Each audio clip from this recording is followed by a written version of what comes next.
Adventurer, think you can last a round against me?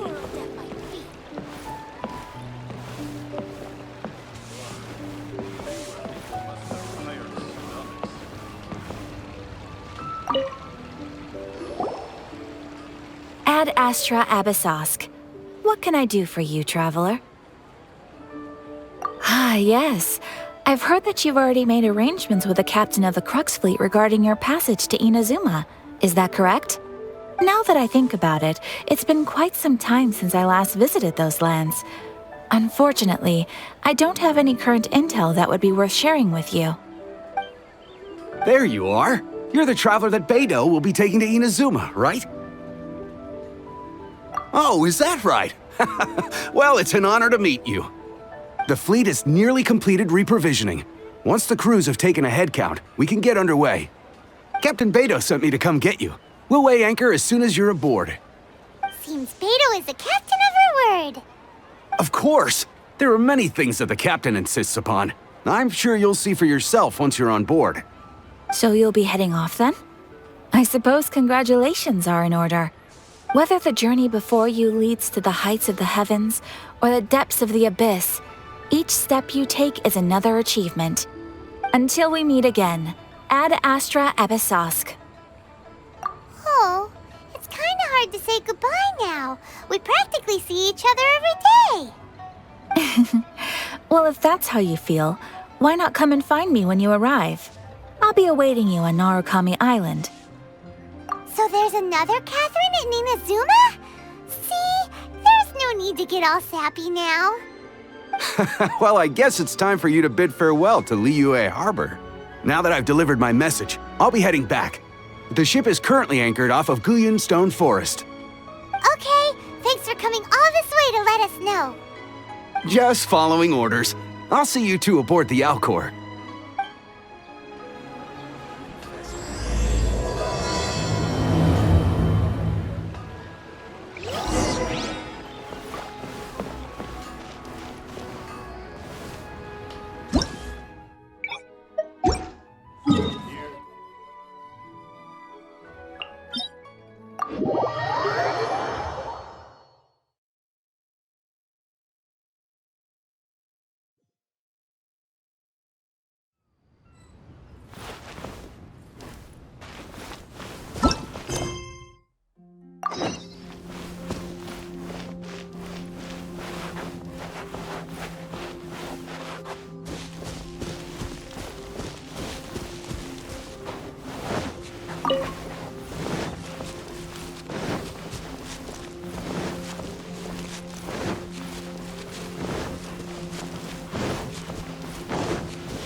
Into the wind. Clouds high. The birds call.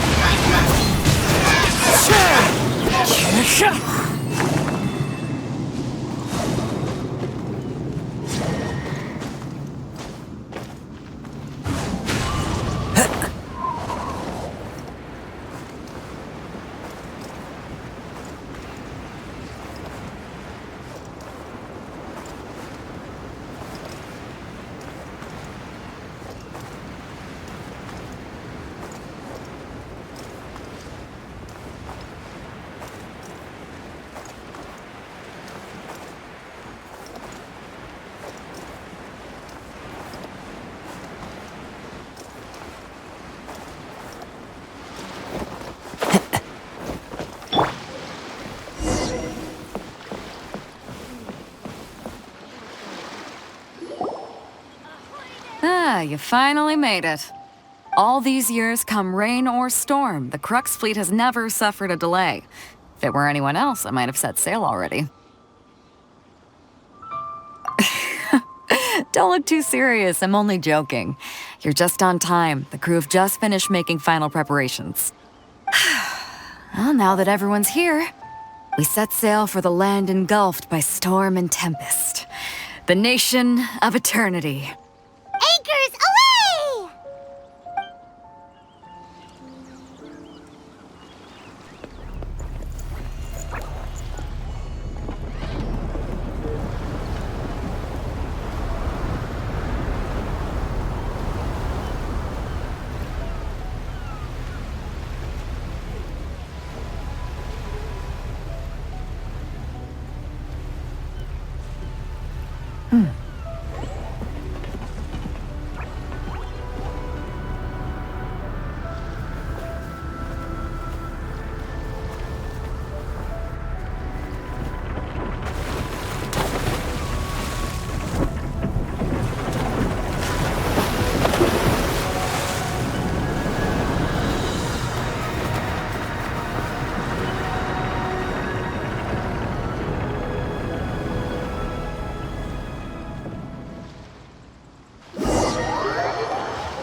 Oh, hi there.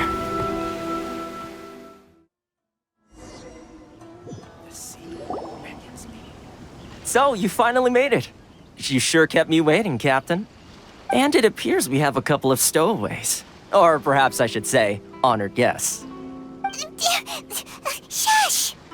You can blame your almighty shogun. The tempests around Inazuma have been growing all the more fierce lately. Though the fleet was fully up to the challenge, the inclement weather still caused some delay. Now then, let me introduce everyone. This is Thoma, a trade partner that I've gotten to know recently. You don't know how long I've been waiting to see you. Thoma, these two are... Oh, no need for introductions. Their reputation precedes them. Seems even the stormy seas can't keep rumors of these Outlanders' sterling deeds at bay. Oh, it's sure nice to hear you say that. With any luck, it'll give you a head start here. Thoma's resided on Ritou for quite some time now. It wouldn't be going too far to say he's the fixer around these parts. If you run into any problems here, just talk to Thoma. But if he tries to pull any moves on you, I'll be sure to deal with him personally the next time I'm around. No need to worry. I'm sure we'll get along just fine. Good.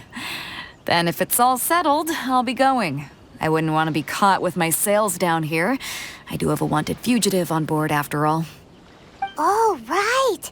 Kazuha. Until next time, traveler. Remember to give it your all, no matter what perilous storms you may encounter. Fair seas, Captain Beto. Bye-bye!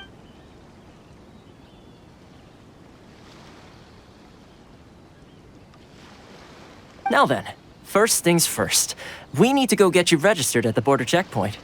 Paimon thought we were supposed to be keeping things on the down low. Are we just gonna walk into the government's hands? Don't underestimate the reaches of the Sakoku Decree. You wouldn't be able to avoid inspection even if you tried. So we have to play by the rules, even if we're kind of bending them.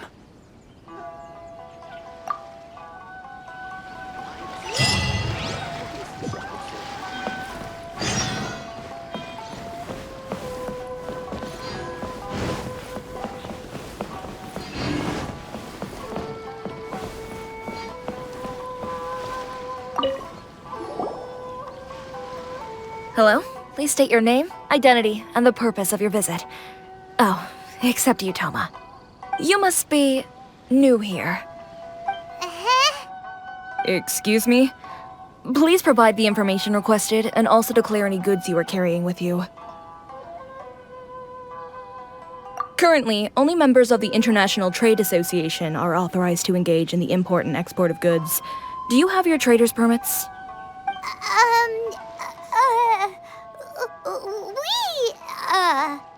My apologies, but I'll have to ask you to... Here are their entry papers, for your kind perusal. What? Take your time. No rush or anything.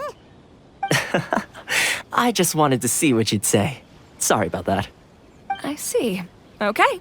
Your papers are all in order. Welcome to Ritou. So, where do we go next? The Outlander Affairs Agency. They only check entry permits here. If you want to remain on Ritou, there's a process you have to go through with them. Sheesh. So it is super strict, just like everyone says. Well, let's not forget that to everyday folk in Inazuma, people from everywhere else are referred to as outsiders. As the word suggests, Outlanders aren't very welcome in Inazuma with the Sakoku Decree in force. Not even on Ritou, where they've established an outsider settlement. I like how you think. I've got a feeling we're going to get along very well. Now, let's head over to the Outlander Affairs Agency. Most of the current rules were put in place by the administration of Ritou, the Kujou Commission. A Kujou Commission? Yes, one branch of the Tri-Commission of Inazuma, responsible for growing and managing the nation's wealth. You really haven't heard of it before?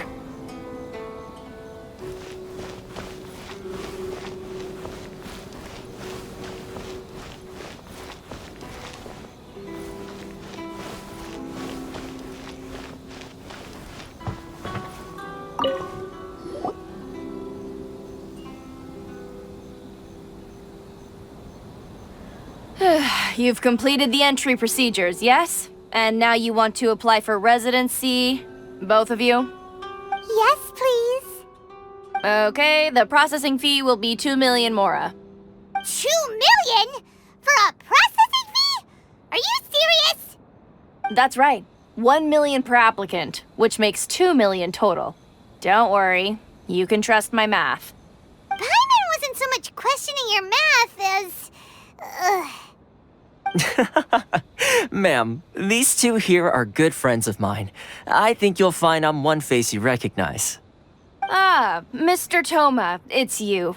By way of courtesy, allow me to reduce it to 400,000 mora total.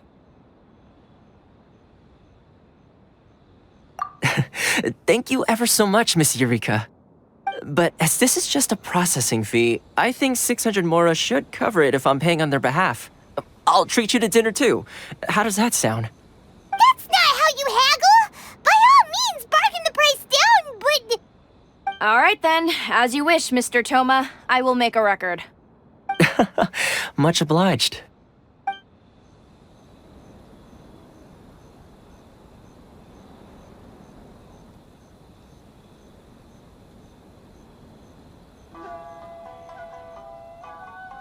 What? She went from 2 million down to 600? There's something seriously wrong with people's sense of finance around here! It's not as mind-boggling as you think. Processing fee is just a figure of speech. The way some here at the agency see it, the fees are easy money, so it becomes a question of how much they can make. So when the day comes that some poor merchant from overseas with more money than sense gets stuck here and needs to apply for residency... Then they'll milk them for all they're worth! Exactly. It's at times like this that having a local friend really comes in handy.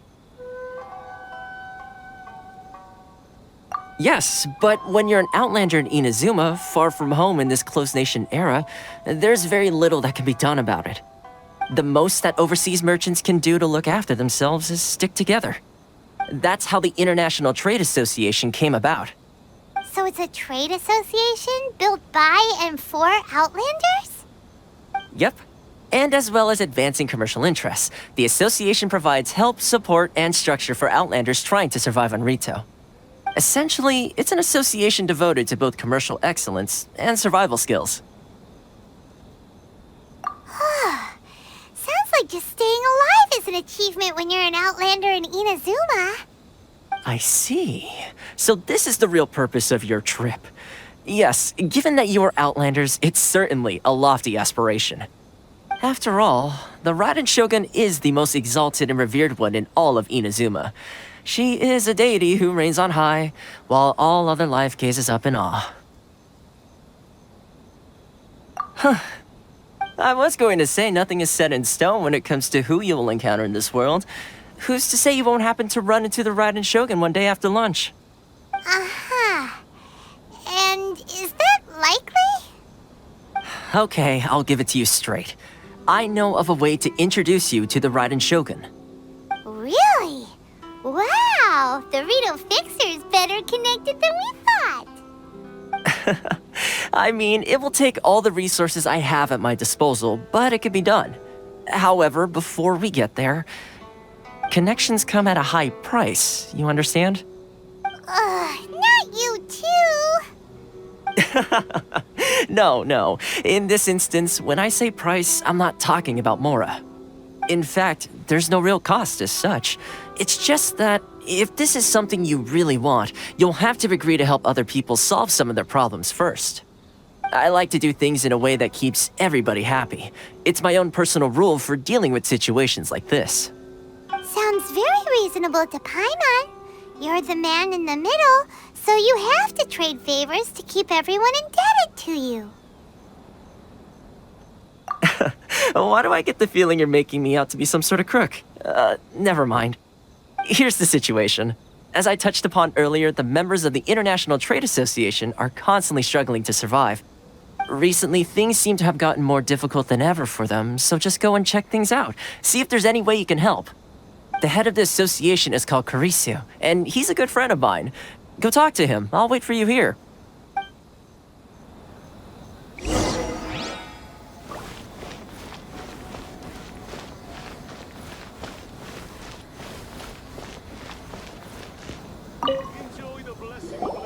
Huh? Hello there. You must be seeking refuge with the International Trade Association. The Outlander Affairs Agency took you for all you're worth, I suppose. Good. That's a relief. You need to be careful, or you'll find yourself losing your savings all at once. We heard the association has been having some difficulties lately. Is that true? Yes. Left, right, and center. Obstacles at every turn. But that's nothing new for us. The Sakoku decree certainly makes things difficult for anyone who wants to come here from overseas. But it's not the root cause of our woes. The Sakoku decree might restrict our scope of activity, but in and of itself, it doesn't stop us from being able to enjoy a comfortable existence. No. What's really squeezing us Outlander merchants dry is those Mora grubbers from the Kanjo Commission. Oh, of the 3 commissions, that's the one that oversees everything on Ritou, isn't it? That's right. They impose astronomical tax rate, unbelievable regulations, and that's not the worst of it. They just issued a new tax decree recently that, for some reason, completely changes the way we pay our taxes. It used to be Mora, but now it's something called Crystal Marrow.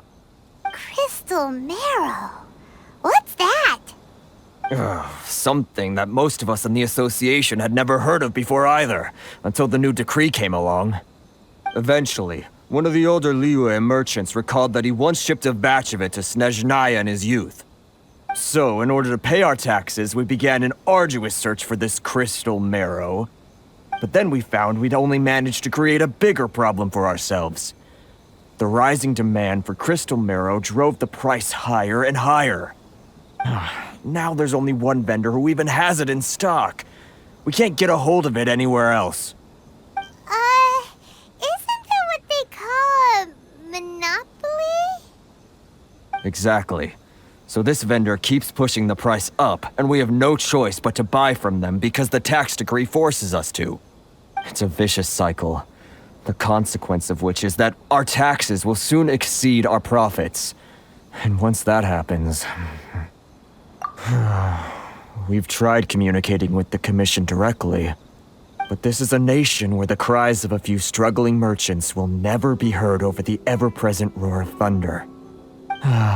Fontaine, my dear homeland. I miss you an awful lot at the moment. Sounds awful. They're really bleeding them dry. What do you think we should do? But Kurisu's the head of the association, and even he hasn't had any luck. Not to mention, we're Outlanders too.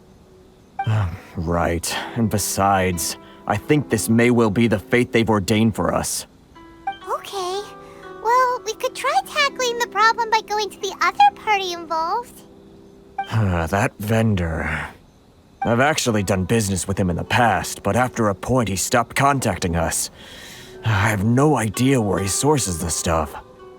Well, it definitely sounds like he's being unfair. How do we find him? We could go talk to him and see if he lets anything slip. Hey, that's a pretty good idea. Since you're not affiliated with the association and you're new to Ritou, he may just let his guard down. If I remember correctly, our usual meeting point with him is under a tree by the coast in the residential district. See if you can find him there. Got it! We're on the case!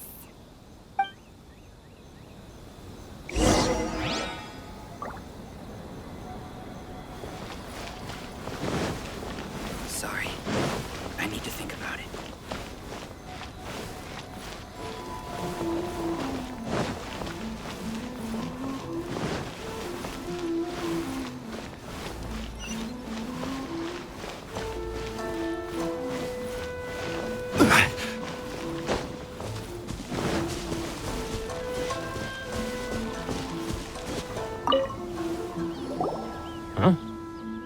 I don't think I recognize you. Are you new arrivals? So, what do you need with me? The sheer nerve. You don't go around asking questions like that. If I gave you my sources, I might as well hand you the whole darn business. Trade secret, got it? You know what trade and secret mean, right? Thanks guy's got a bad attitude. Ha! Are you even buying? Oh, I see what's going on here. Kurisu and his associates sent you here to try and plead their case, didn't they? They're wasting their time. The price is non-negotiable, not by a single Mora. Hey, what's your problem? Get out of here, go on. Tell them they're lucky to be buying from me in the first place, and they ought to be more grateful. If it weren't for me, they'd be in seriously hot water. What are we gonna do? There's no talking to this guy. Good idea. Let's check back in with him.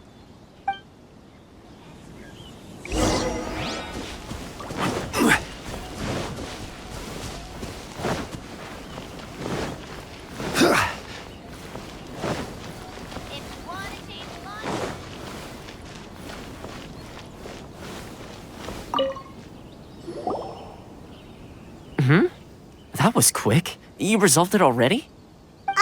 Actually, we're having a little trouble. Oh? Well, by all means, tell me what you need. I'll help as much as I can. Getting you to go fixing things when you've only just arrived is quite a demand. Oh, that guy? I'm familiar. He used to be a bit of a sorry sight, selling shells that he'd collect on the beach just to get by, but he seems to have suddenly shot up in the world recently. I can only assume he must have found himself a patron after leaving the International Trade Association. Huh. You're saying he used to be a member of the International Trade Association? So he's an Outlander too? Yes. Couldn't you tell when you spoke to him? That's right. Werner was born in Mondstadt, then went into the shipping business, trading between Leah and Inazuma. When Inazuma closed to the outside world, he was one of a group of Outlanders that ended up stranded on Ritou. Huh. What a bummer. The International Trade Association was initially very generous to him, but over time, with decree after decree, the association members found it increasingly difficult to make ends meet. So he left the association and turned his back on them. I'm sure it's more nuanced than that. I believe even the most ungrateful and cold-hearted of people still have some amount of gratitude and warmth left in them somewhere. Really? Is that all you need to know? Well then, it sounds like you may have found a way in with him.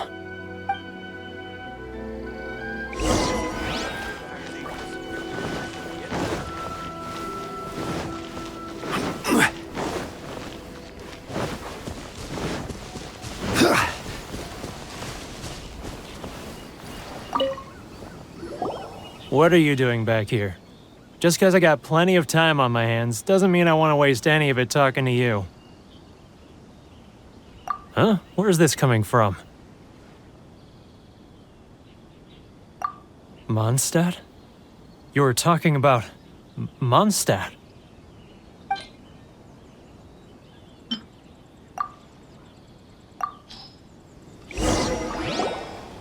Goodness, I can sense it now.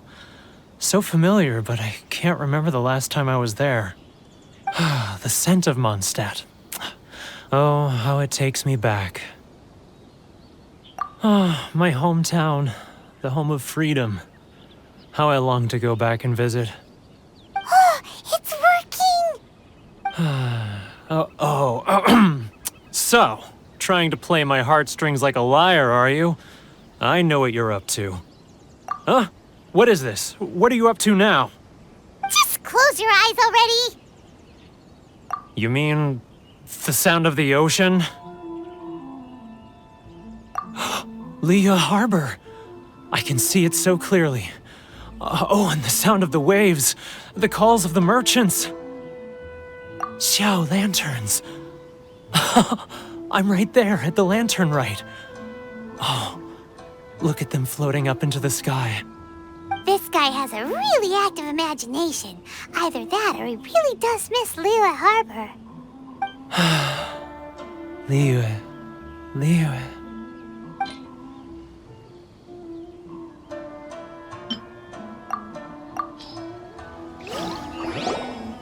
Wait.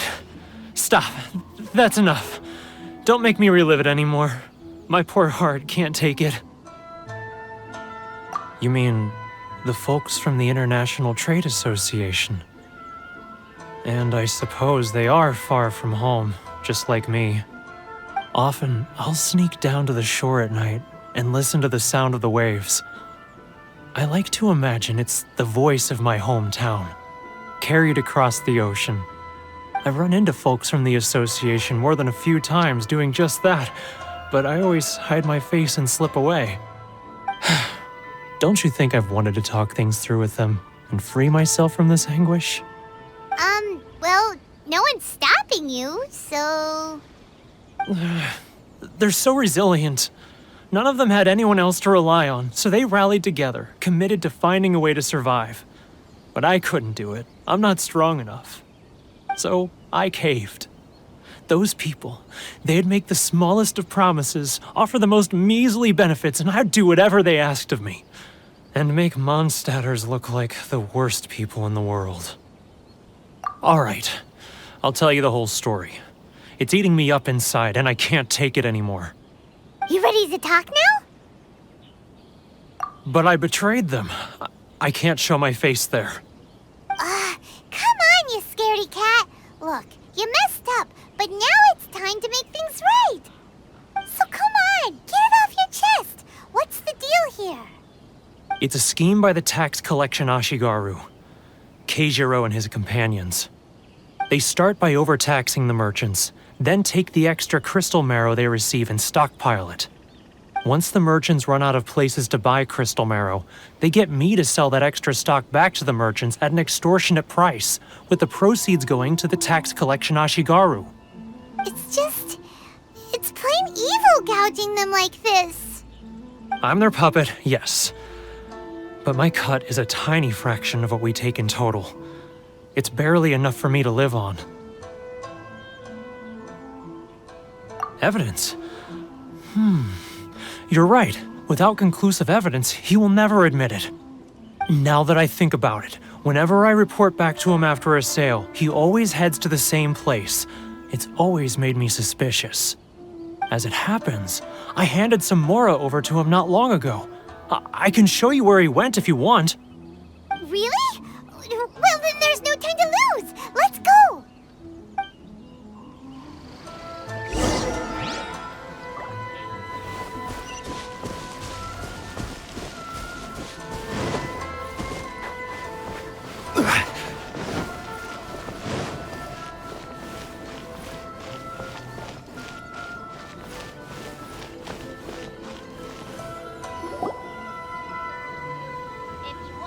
Keijiro! It's him! After him! Should I close early? It's not like I'll get any customers. I'm not used to it. Boring. Love or freedom? Which one should I choose? The Outlanders are having trouble.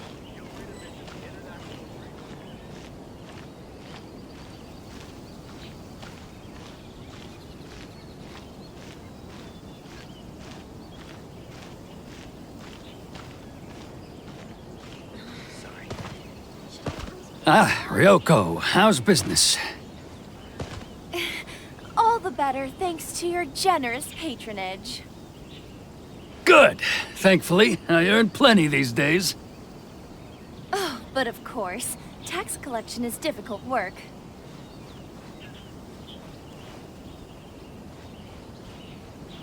Now, who else is behind on payments?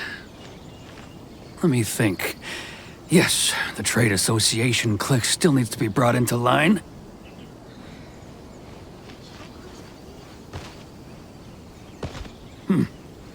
What was that sound? Shh! Quiet! Don't let him find us! Must be hearing things. Drat, I'm behind schedule. I need to hurry. He's getting further and further away! Let's catch up a little.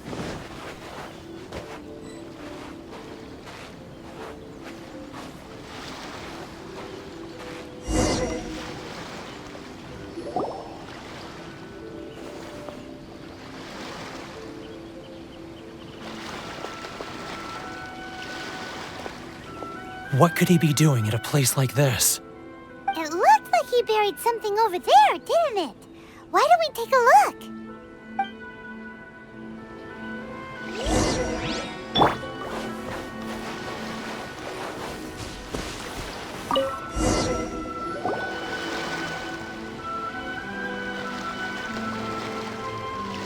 Whoa, it's a ledger. Boring!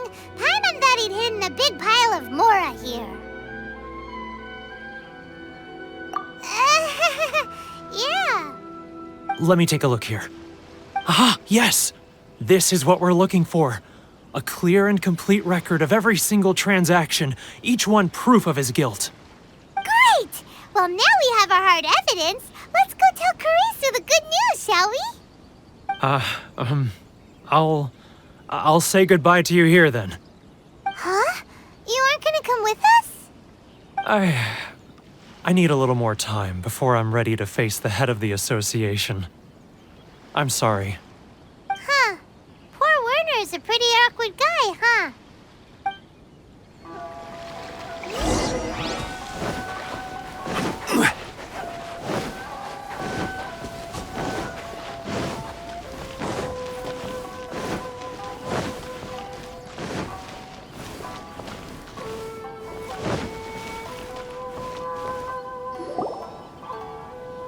But we really don't have anything left. If this keeps up, our sales will come in at a loss. There'll be nothing left for us to do but starve. You know the decree. The rules are the rules. No discounts, no exceptions, and no excuses. And who are you? Another new member of the association? It just so happens that we found your little ledger, so now we're here to tell everyone all about how you embezzled crystal marrow to sell it right back to the taxpayers. Huh? Is this true? You've been swindling us! Well, you see, the taxes, Let me take a look at the ledger.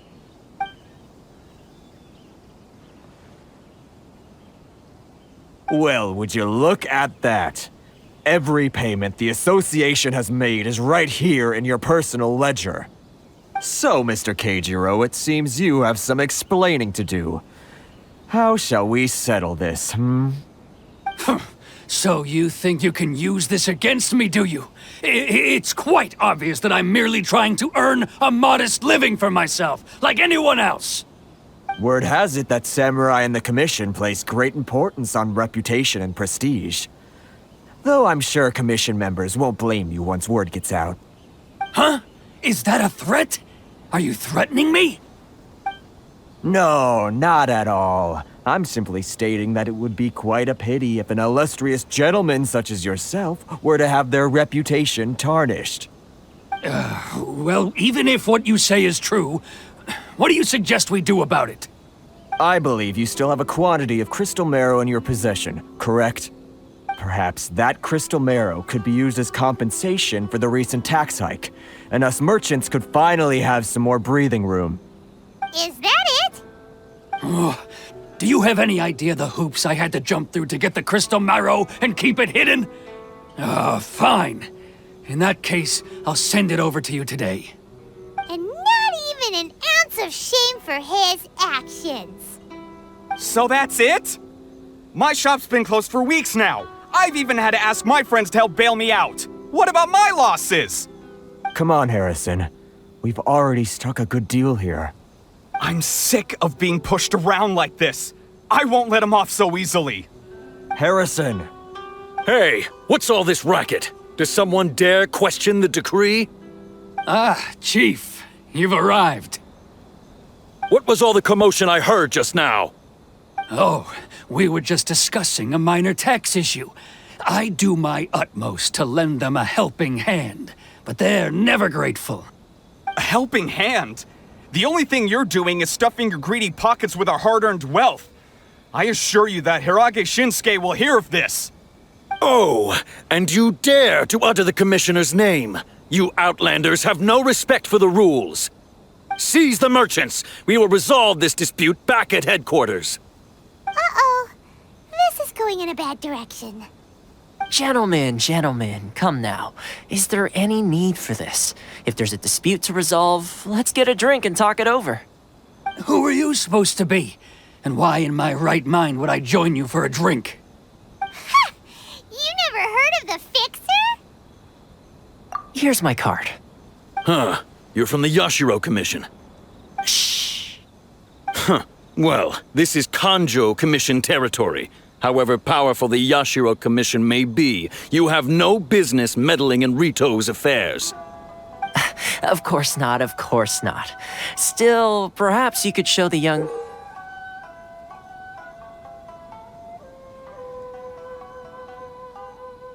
lady of our clan some courtesy. You wouldn't want your name showing up in a petition to the Shogun, would you? That fan, the Shirasagi Himegimi. I don't need any trouble with her. Okay, let's forget all this. It'll give us one less thing to worry about. But, Chief! Enough! We're leaving. Let's get dinner one day soon, gentlemen. My treat, I insist. No response, huh? I suppose that bridge is well and truly burned then. Thank you so much, Thoma. But I'm sorry your relationship with the Kanjo Commission had to suffer for our sake. Hey, I was joking. It's a small price to pay, and you're more than welcome. If there's anyone you should be thanking, it's the Traveler. He's the one who found a way to turn things around. If nothing else, I'm sure the tax collection Ashigaru will tread a little more carefully in the future. Thoma? What was all that? Shh, not here. Too many people listening. Let's move somewhere else.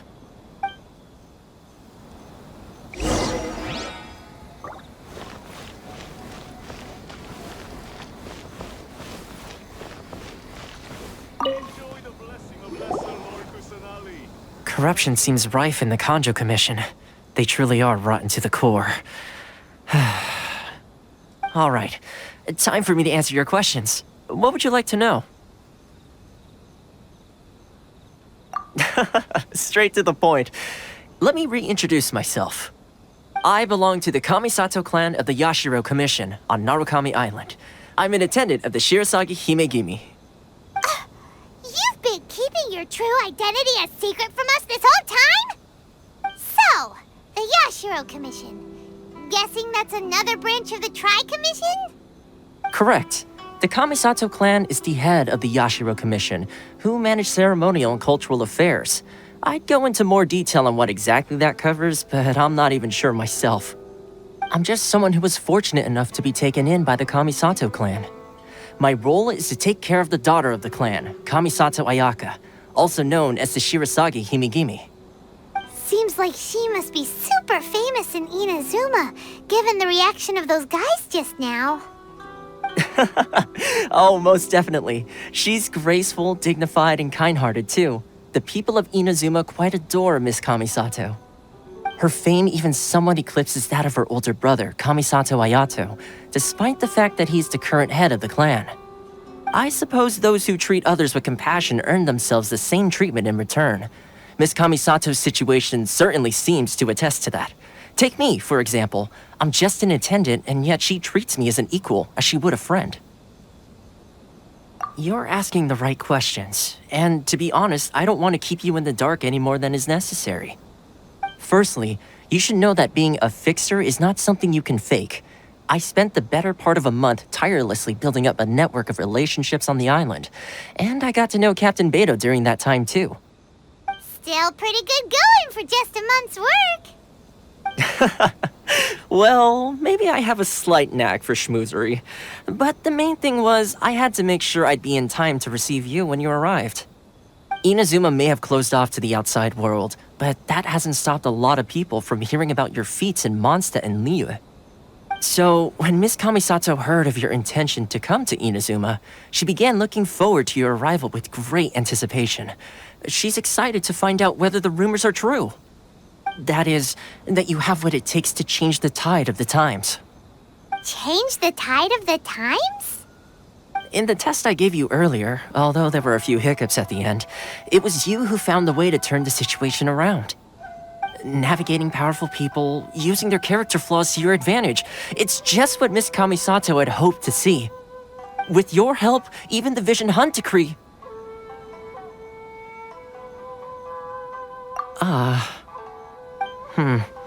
That's an unexpected development. Perhaps our sources were misleading. Yes, of course. I completely understand, and as agreed, I shall help set that up for you. Thoma sure didn't put up much of a fight. Well, my work on Ritou is done. So I suppose this is goodbye for now. Oh, one more thing. This invitation letter is for you. When you get to Narukami Island, you can find me at the Komori Tea House, as per the letter. Good luck with everything. See you soon.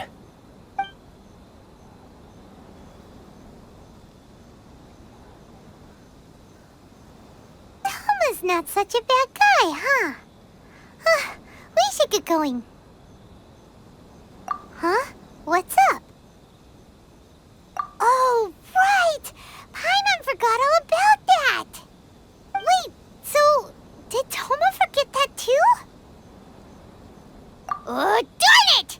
No wonder he was so matter-of-fact about the whole thing!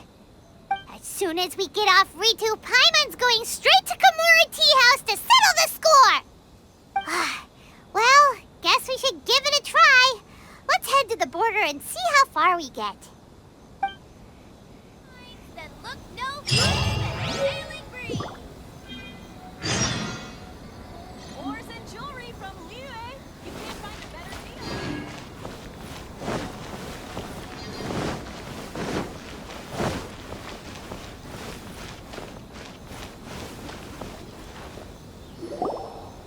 Stop there! Present your travel permits. Sorry, but we really gotta get to Narukami Island. It's kinda urgent. If you don't have a travel permit, this is as far as you'll get. Those are the rules. As expected. Traveler, you gotta think of something. How do we get out of Ritou? Are you saying we should go and meet with the Kanjo Commissioner? Guess it can't hurt to try. Even if Paimon has a few choice words to say about his subordinates. Who knows? Maybe he's our biggest fan.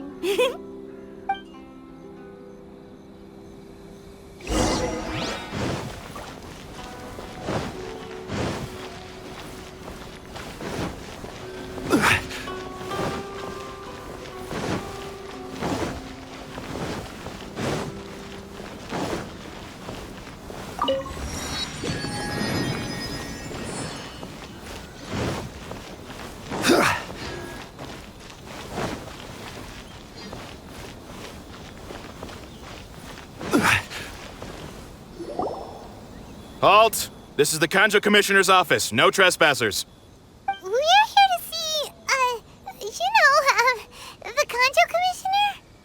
The Kanjo Commissioner seldom entertains Outlanders. Leave now or we'll be forced to... Wait.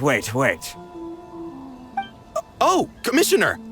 These two are honored guests from afar. No need to give them the usual spiel. Come on in. Let's see what we can do for you.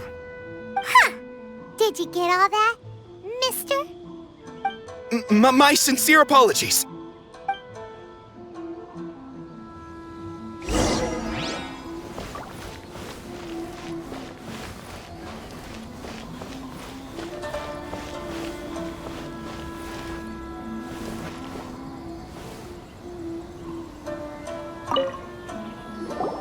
I am Hiragi Shinsuke, Kanjo Commissioner and head of the Hiragi clan.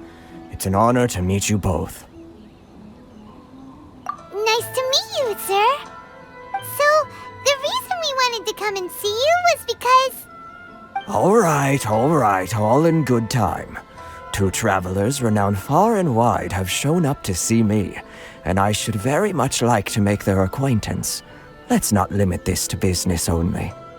So what you're saying is, we really are pretty famous, huh?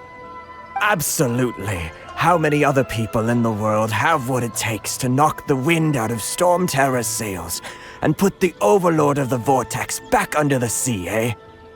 Exactly! Paimon thinks you make an excellent point. And I hear you also foiled a Fatui plot in Liyue Harbor.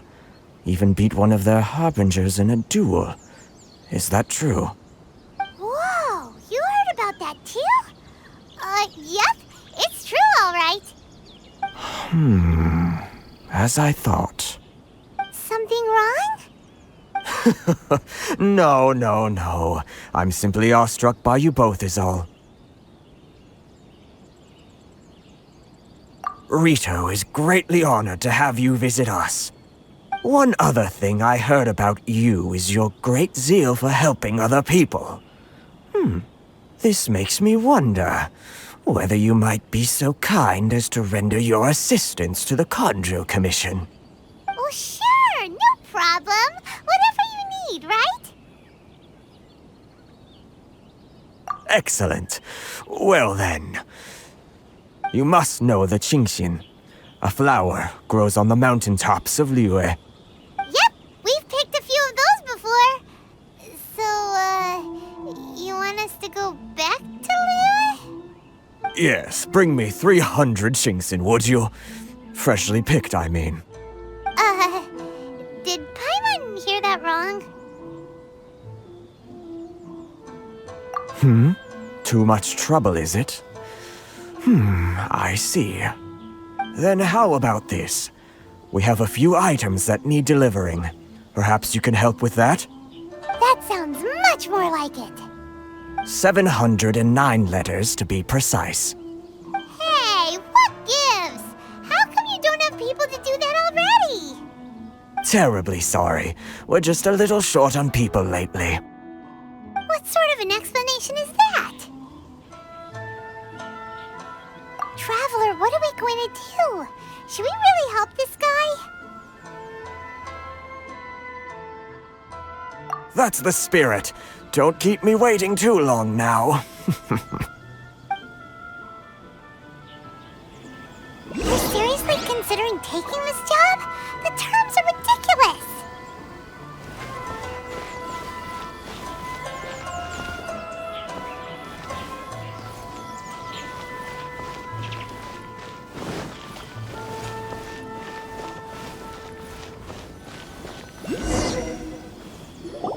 Halt, you two! Huh? What did we do? Miss Hiragi has a letter for you. She insists that you read it immediately. A letter? Quick! Let Paimon see! So this means she wants you to secretly meet her at night? But you didn't seem surprised at all by this.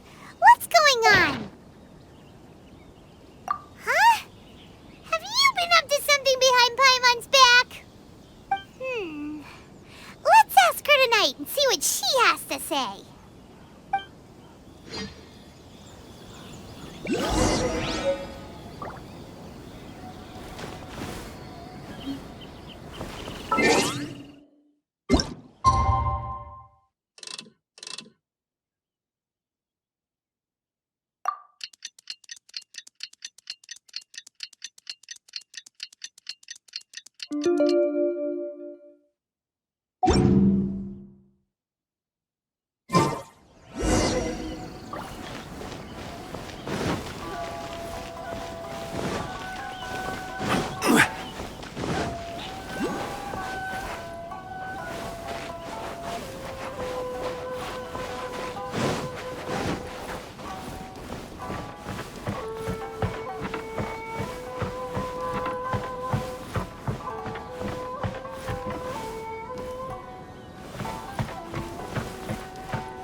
You finally arrived. Allow me to introduce myself. I am Hiragi Chisato. This is technically the second time we have met. It's a pleasure to see you again. Wow. She's the daughter of the Hiragi clan, all right. No need to be so formal. I've long marveled at your accomplishments. And at last, we have the chance to meet. Is it Paimon, or does something seem a bit off here? The reason why I wanted to secretly meet you here is, well, I feared that I might never have another opportunity to discuss this with you. Discuss what?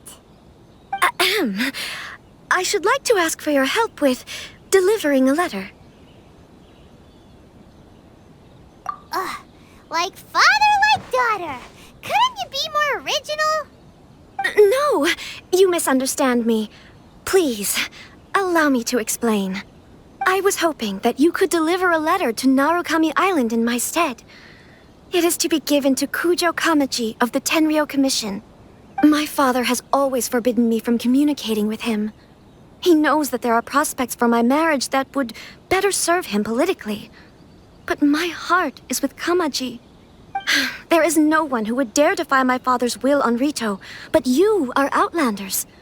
Outlanders seeking to get to Narukami Island. It would be regrettable to let such an opportunity pass. Oh, Paimon gets the whole picture now. Of course, in doing so, I will also do everything in my power to help you leave Ritou. That is my promise. To be perfectly honest, as long as you remain in Inazuma, my father will have no intention of letting you leave Ritou. Yeah, we figured as much. It was pretty obvious he was just trying to hold us up here. I secretly overheard a conversation between my father and a very arrogant-sounding woman just a few days ago. They seemed to be discussing how to keep you here on Ritou. In fact, it was the first time I had ever heard my father speak so respectfully to someone who wasn't the shogun. We don't have much time. I'll tell you my plans to help you off the island. It just so happens that a shipment of goods is... Very well. I'll be waiting for you at the border. I'm counting on you to deliver my letter.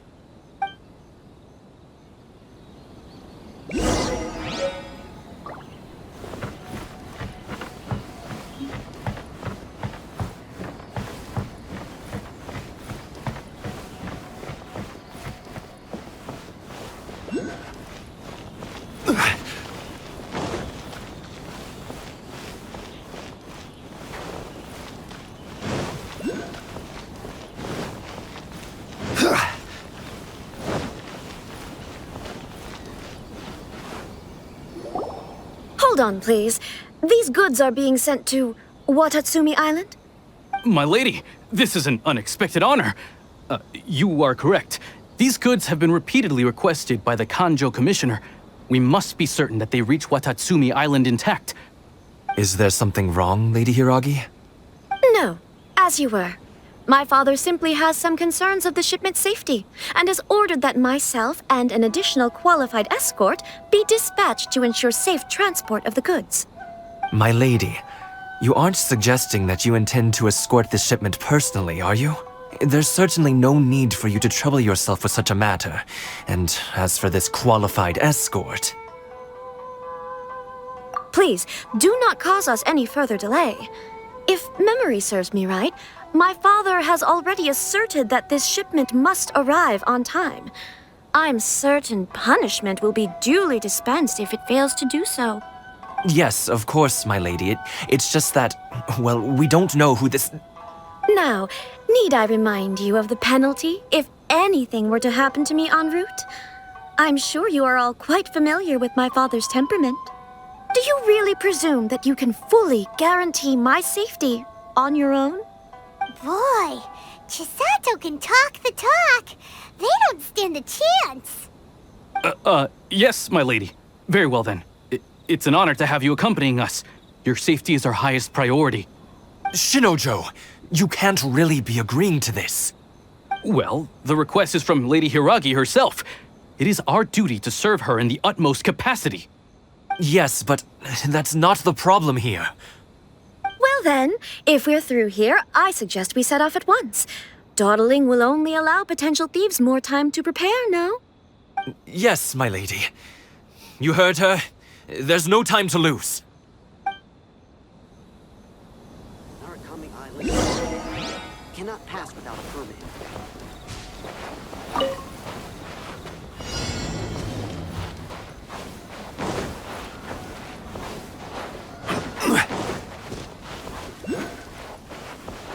My lady, please stay back. We'll handle it. Not as well as we'll handle it.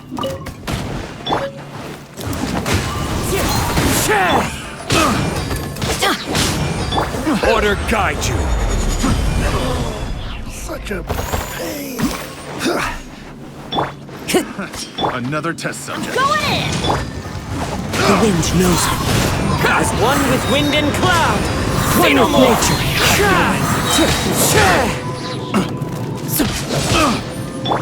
To the fairy!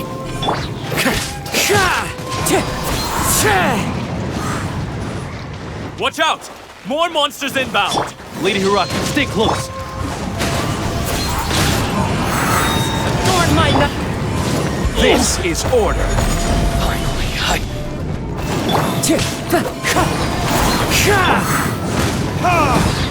Fall before me! This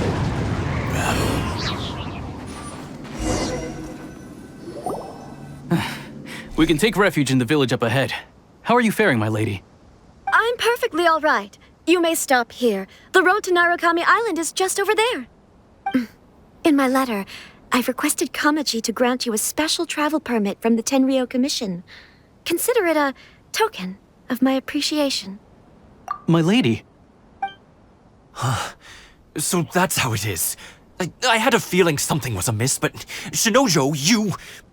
No, Lady Hiragi would never hide anything from us, I'm sure of it.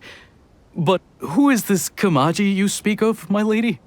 I'm not afraid to say that he's the one I love. The one you love? Shinojo, did you honestly think that... What? No, I was just clarifying, that's all. I would never in my wildest dreams, You two needn't worry. Please, forget that this ever happened. If my father catches word of it, I alone will be held accountable. Yes, of course. As you wish, my lady. But what will happen if your actions here are discovered, Chisato? Don't fret. My father has always been one to spoil me. The worst he'd do is sentence me to half a day without food, or something to that effect. Huh. Paimon never suspected a guy like him could have a soft side. I wish you a safe journey. I'm sure we will meet again. Bye, Chisato! Come now. Quit your staring and let's get moving. We've got goods to shift. All right.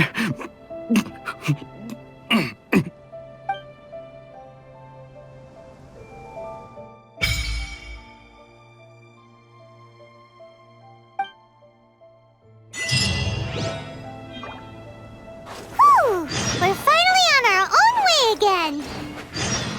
I suppose it's time we find Thoma. Now, where did he say he would meet us again? Oh, right! Komori Tea House!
Time to go.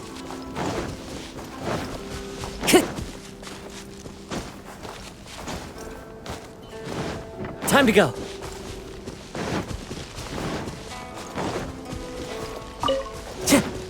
Time to go.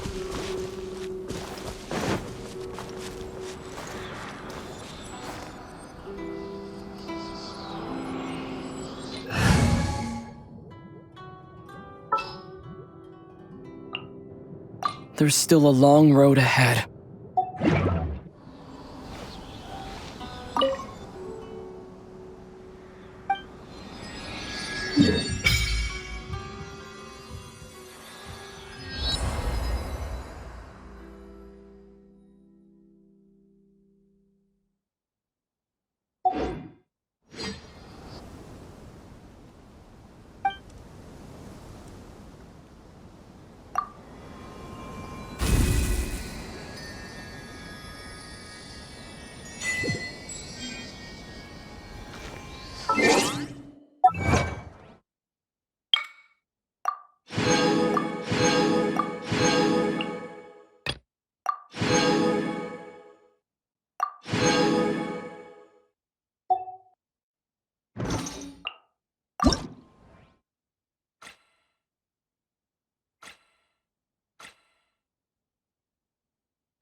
Sounds good to me.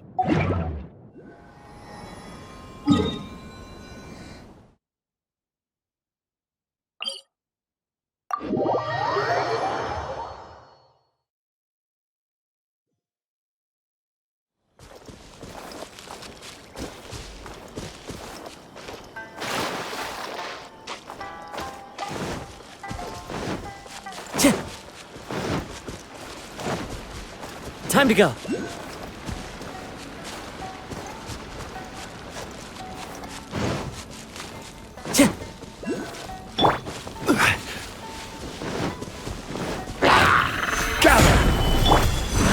The wind knows me.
Please speak to President Song.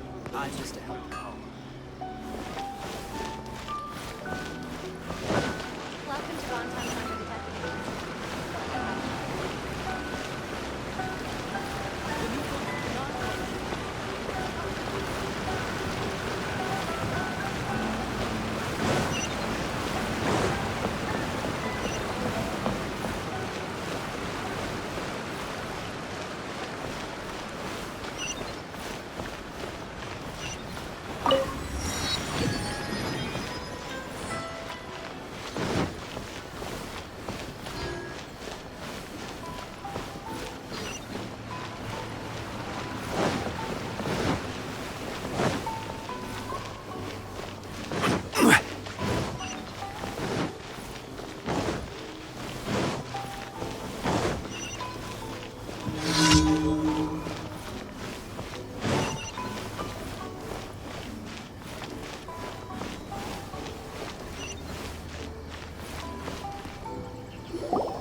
to the letter, this should be the place.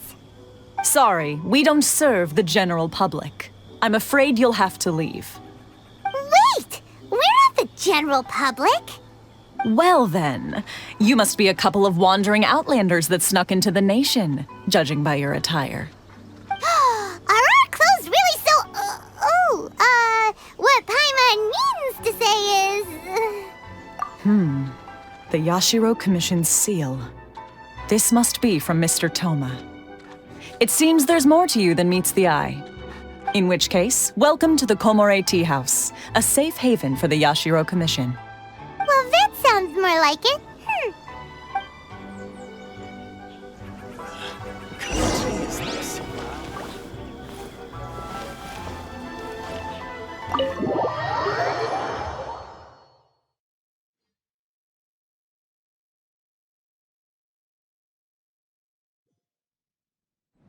Well, now that we're here, where's Thoma? Paimon doesn't see him anywhere. Do you think he forgot his promise to meet us? Who forgot their promise? I was beginning to think you'd forgotten about me. What? Is that dog talking to us? Relax, no need to look so surprised. I take it this is the first time you've seen me in this form?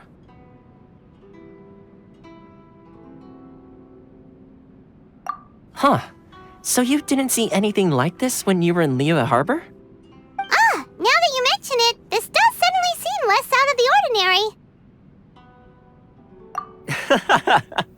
All right, I've had my fun. Hey! You're this close to getting an ugly nickname, mister! Well, I've had some time to kill, given that I've been waiting here for you for so long, as was the case in Ritou. So I came up with this little fun greeting for when you arrived. But in all seriousness, I would like to apologize about that little test you went through earlier, though it was quite necessary. It helped us determine whether or not to bring you before Ms. Kamisato, and whether you had the courage to face the lightning alongside us. Don't think that Paimon's gonna forgive you just because you're getting all serious now. Sorry, did I overdo it? My apologies. Let me just say this. You've often found yourself skirting the rules from the very beginning, haven't you? Naturally, this is due to your unwavering and resolute determination.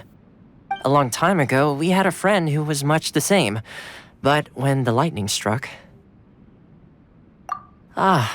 so you've heard of his story. His light still burns all the more brightly. Yes, of course. I will bring you to the Kamisato residence where the Yashiro Commission is located. But before that, there is one other place I was hoping you both would accompany me to. Oh? Where? I would like you to come with me to the statue of the omnipresent god. It's still under construction now, but you can already see it from practically anywhere on Narukami Island.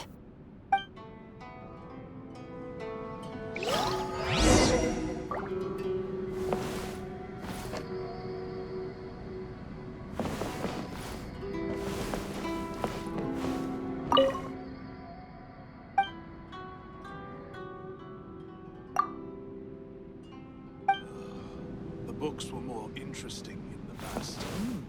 Delicious tea.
don't come here often, do they? Huh? Are Paimon's eyes playing tricks? Or are there things embedded in the statue? Visions. Visions? You mean all the visions that are collected from the Vision Hunt decree are put into the statue? So you've already heard of the Vision Hunt decree. Before I try to explain, I should perhaps remind you first that Mondstadt is the city of freedom, and Liyue is the city of contracts. As for Inazuma, it's known as the Nation of Eternity. The Raiden Shogun is both the nation's most powerful ruler and its deity. The Eternity in question is her endless and unchanging will to rule over Inazuma. As such, she relies on the Tri-Commission to regulate the nation's affairs and the Sakoku Decree to limit the people's movement. The Shogun wishes to keep Inazuma in stasis, allowing the stream of time to flow from one end to the other without disturbing it for all time. Seems like every god has their own will. Of course, this is my own limited understanding. As for the reason behind the recent Vision Hunt decree, perhaps the Shogun believes that visions grant people the power to change, and that her eternity doesn't allow for such instability to exist. Whatever the case, the fact is that the Raiden Shogun has dispatched the Tenryou Commission to scour the nation for visions, embedding each one in this statue. And this statue of the omnipresent god can be seen as Inazuma's symbol of eternity. But if that's the case, wouldn't you say that the Raiden Shogun is being, I don't know, selfish? Only Outlanders such as yourselves would ever dare speak out so directly against the Raiden Shogun. And yet, I agree. The Vision Hunt decree is something that simply should not exist. And Miss Kamisato has been committed to fighting it since the day it was announced.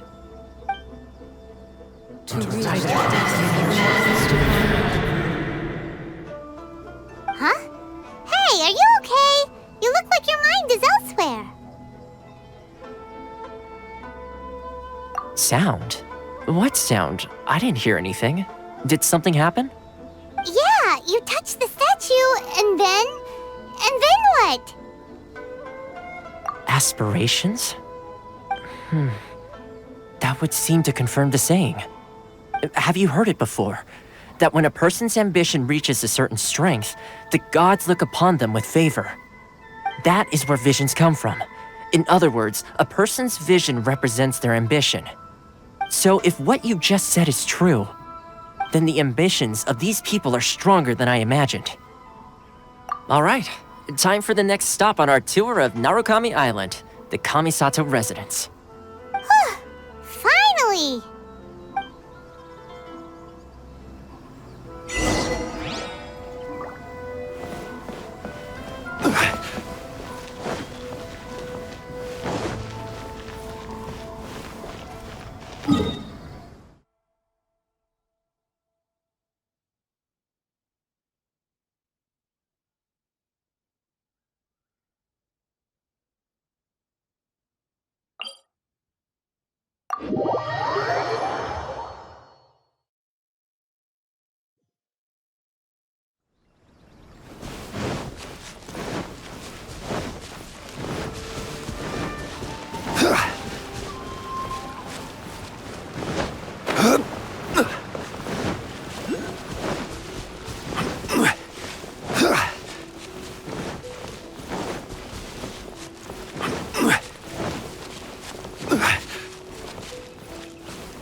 One with nature.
Are you here to Gather!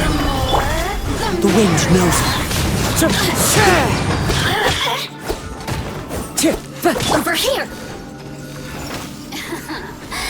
Let me amuse myself a little.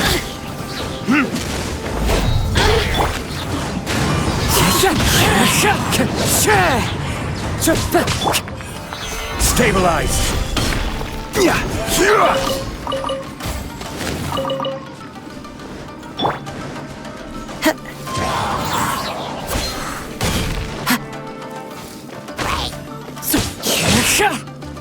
Into the wind!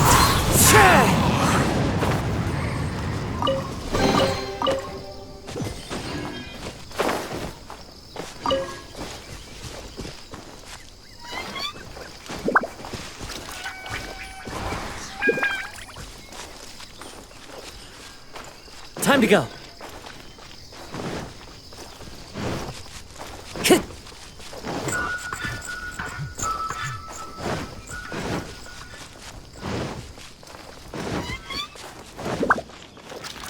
Time to go.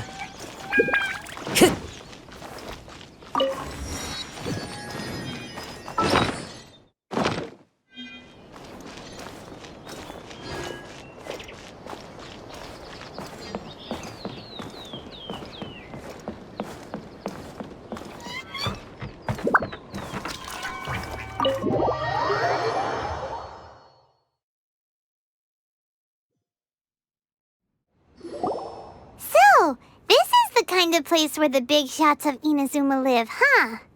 Paimon kinda expected it to be snazzier. Welcome at last to the Kamisato residence, honored guests. Miss Kamisato is delighted to finally meet you. Is this the Shirasage Himegimi you keep going on about? So, where's she at? Behind the screen? Yes. As the daughter of the Yashiro Commission, this is how Miss Kamisato is accustomed to receiving guests.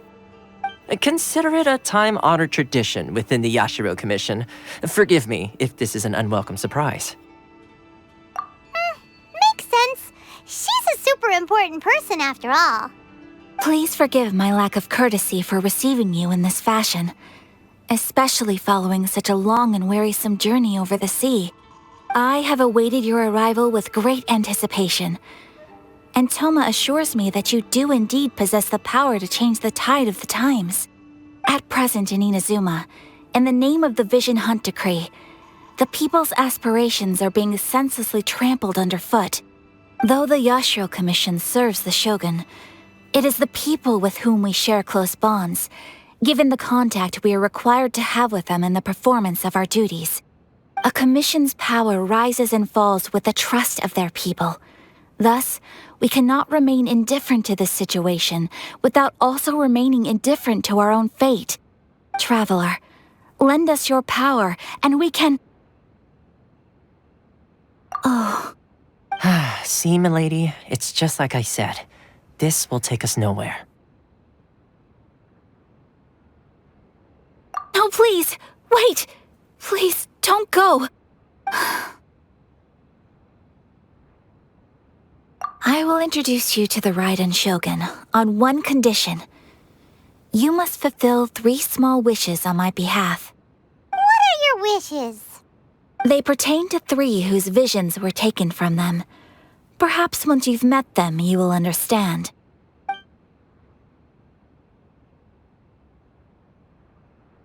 A warrior who guards a village, a former samurai who helped carry out the Vision Hunt Decree, and a swordmaster determined to become the best in the world. Does Paimon get that right? Correct. Please do all you can to help them. I will await your return here. Then you have my gratitude. I'm sure you'll do great.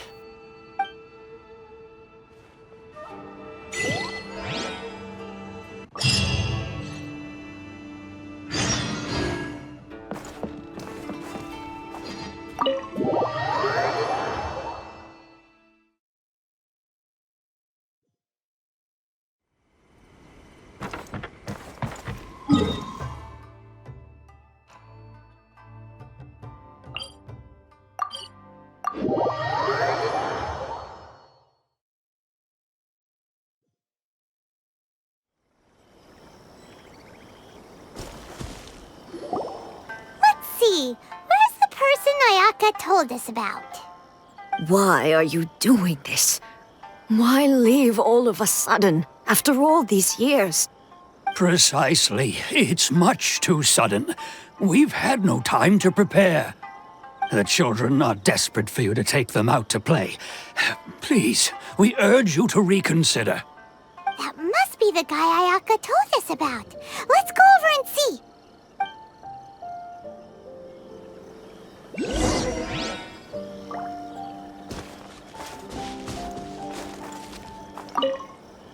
Ah, you must also be here to try and convince Tejima to stay. Tejima has protected this place ever since he arrived here 30 years ago. Keeping out the treasure hoarders, fending off any monsters that draw near, resolving quarrels between the villagers.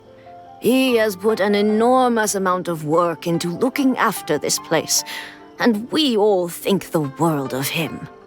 But now, all of a sudden, he says he plans to leave us.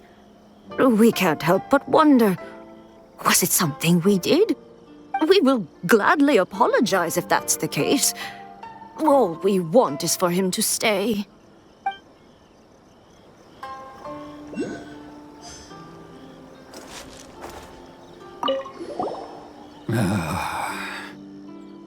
If you want my opinion, something to do with the Vision Hunt decree.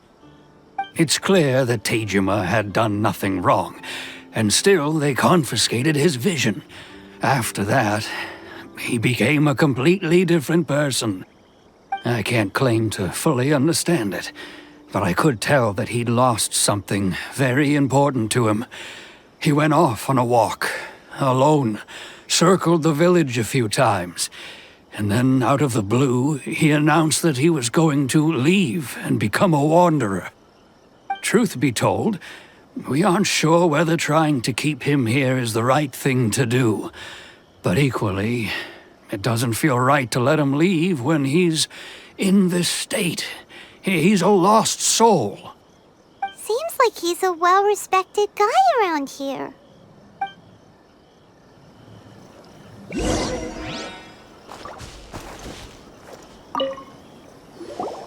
You must be Tejima. So what's made you want to up and leave all of a sudden? Me? It's not a question of why I want to leave, but a question of what reason I would have to stay.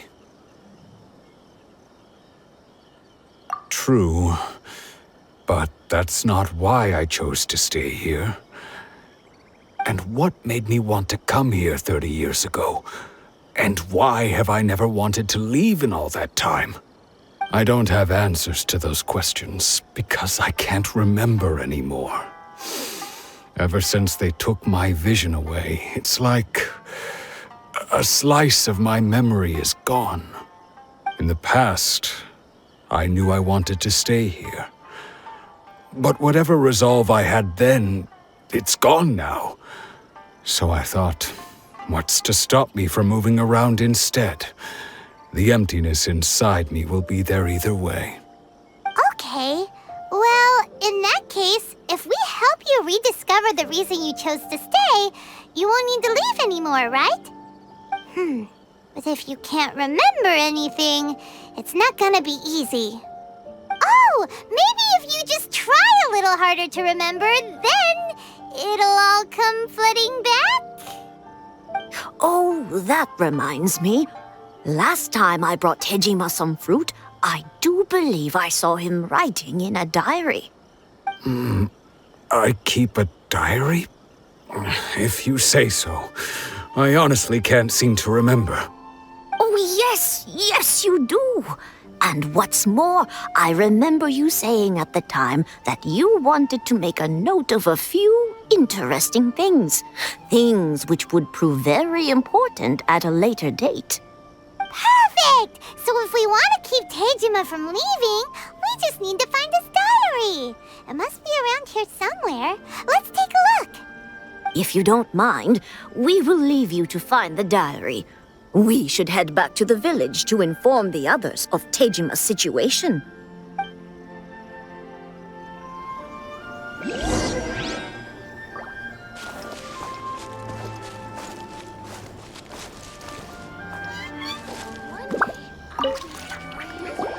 This looks like Tejima's diary, all right. Let's see what we have here. Today, the villagers and I got together to cook dry braised salted fish. I messed up and burned mine a little, so I had to pretend that it was black snakehead instead. Today, I helped rescue a kid who had fallen in the water.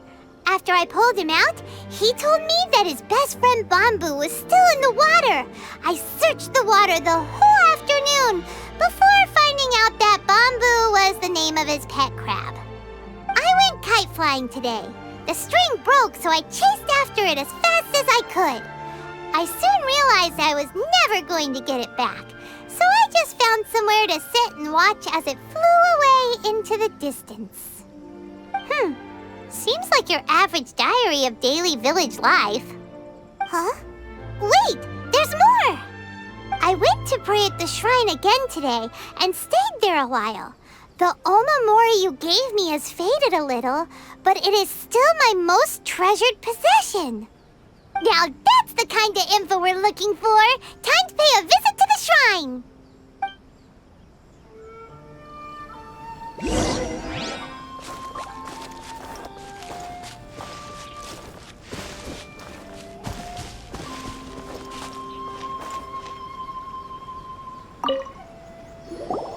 So this is the Omamori Tejima wrote about.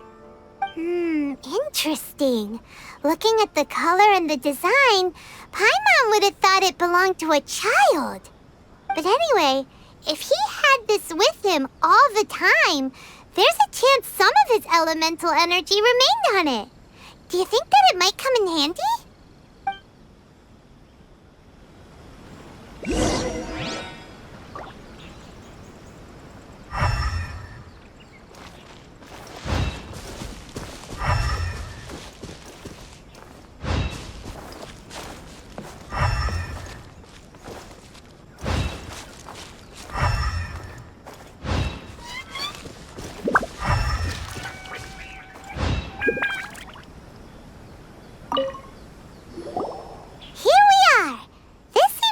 Somewhere that Tejima visited a lot. The soil looks like it's been disturbed. Maybe Tejima buried something precious here. Something that kept him in the village all these years? Must be something pretty amazing if it made him stick around for 30 years. Let's dig it up and take a look. It looks like a letter. The paper's gone yellow. Must have been written a really long time ago. Konda Village. Sounds so familiar. Where is that place again? So the reason Tejima came here was to wait for someone. But he's been here for 30 years. Oh, guess they didn't show up in the end, huh? Well, let's go give Tejima his stuff back and take it from there.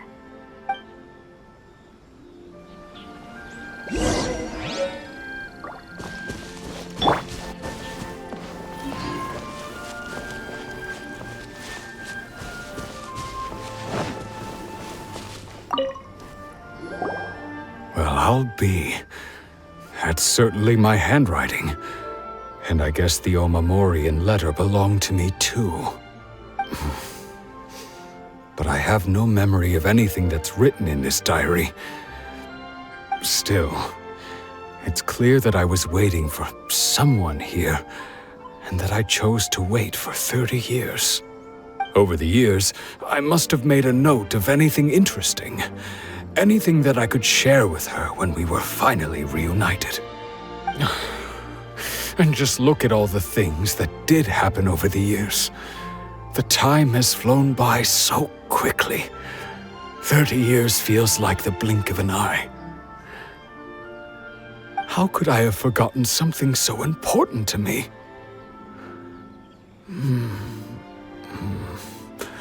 Now that I think about it, when my vision was taken from me, it felt like I'd suddenly been hollowed out. Love, regret, everything I felt for her, it's all disappeared. No, not especially. After all, I've forgotten who she was. Her face, her voice, the things we experienced together. I barely recall any of it. It's as if she'd never been in my life to begin with. As if all these years have been nothing but a hazy dream. I think maybe not. If this is something I waited most of my life for, I suppose I should carry on waiting. Although, what if she were to turn up eventually, only to find I didn't remember so much as her name? Wouldn't that be upsetting for her? When I think about it like that, I do feel a slight tinge of sadness in my heart. How curious. Why am I thinking like this when I don't even remember who she is? It's just like that feeling of emptiness, the feeling that something is missing. Thank you both for helping me reconnect with my reason for staying here. I shall remain here and keep waiting for her. Tejima seems to be dealing okay, but still, it makes Paimon really sad. Seems it's just like Ayaka and Thoma were saying. If you lose your vision, you lose all your hopes and dreams too. That certainly explains the state Tejima was in earlier. At least we were able to help him, weren't we? Well, let's go find the next person. According to Miss Kamisato, the second one who lost their vision is a samurai from the Tenryou Commission.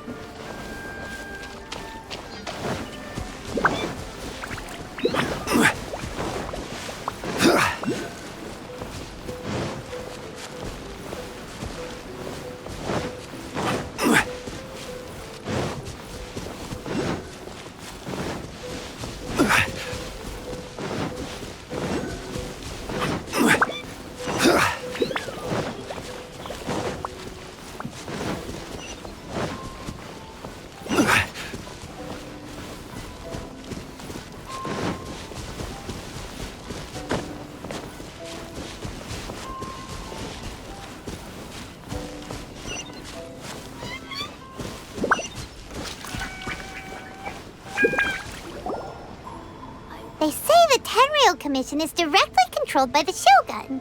They're the ones responsible for maintaining law and order in Inazuma, the ones actually enforcing the Vision Hunt decree. But why would they take action against one of their own?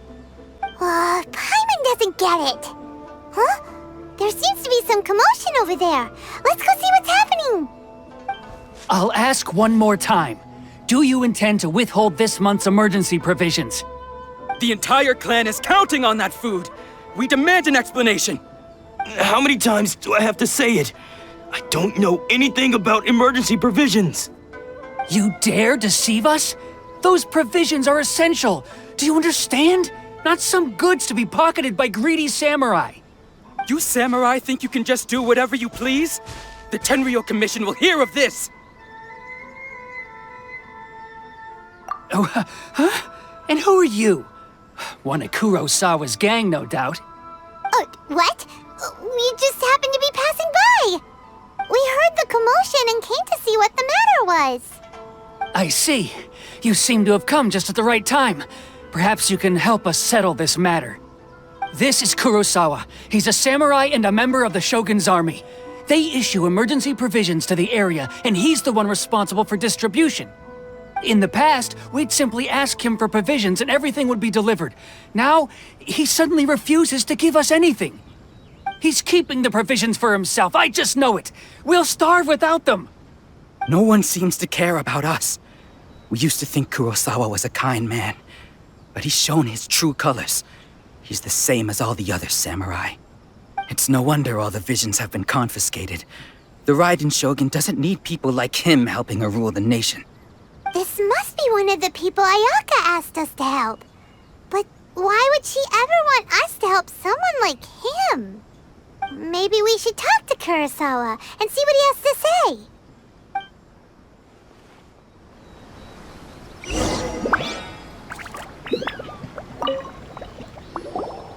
I've never even heard of these emergency provisions. I don't know whether it's rumors or whether they're trying to blackmail me. But either way, it's ridiculous. If I was hoarding supplies, would I still be the poor man I am today? My own family can barely get by as it is. Now, if you'll excuse me, I've got other matters to attend to. And that's the first bit of truth I've heard all day. The Shogun's army told me that I was unworthy of my vision. And they said I was slacking off in my work. Apparently, I'd even disappointed the Raiden Shogun. And that's why they confiscated my vision. Well, that's strange. You were helping enforce the Vision Hunt Decree. Why would you be unworthy of your vision? To be perfectly honest, I don't seem to remember the details. All I know is that I would perform certain things every month. But I don't recall what they were. And it's not just that. I have this unsettling feeling, like someone owes me something. Does it have to do with the missing emergency provisions? I didn't take any. Like I said, if I was taking them for myself, I wouldn't be going through such hard times right now. To top it all off, my house was just raided by treasure hoarders, which is why I came here in the first place. I was chasing after them when I got held up by these two. If you don't believe me, go find the treasure hoarders yourself. If there were any emergency provisions to be had, they would have found them. Huh. He seems to be telling the truth. But we better confirm. Let's go round up those treasure hoarders and see what they have to say. We should be able to follow their tracks. They couldn't have gone too far.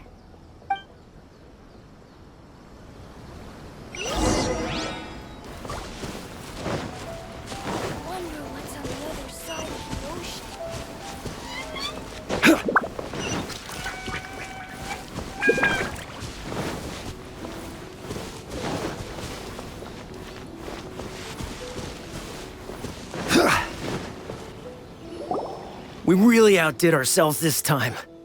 All those samurai houses packed with goods. We really hit the jackpot. I mean, besides that one house. You haven't seen anything yet. There'll be a lot more where this came from. Today's just the beginning. I'll be leading you all on an epic journey of pillage and plunder that will go down in hoarder history. You demand, boss. These seem like the treasure hoarders we're after. Let's teach them a lesson.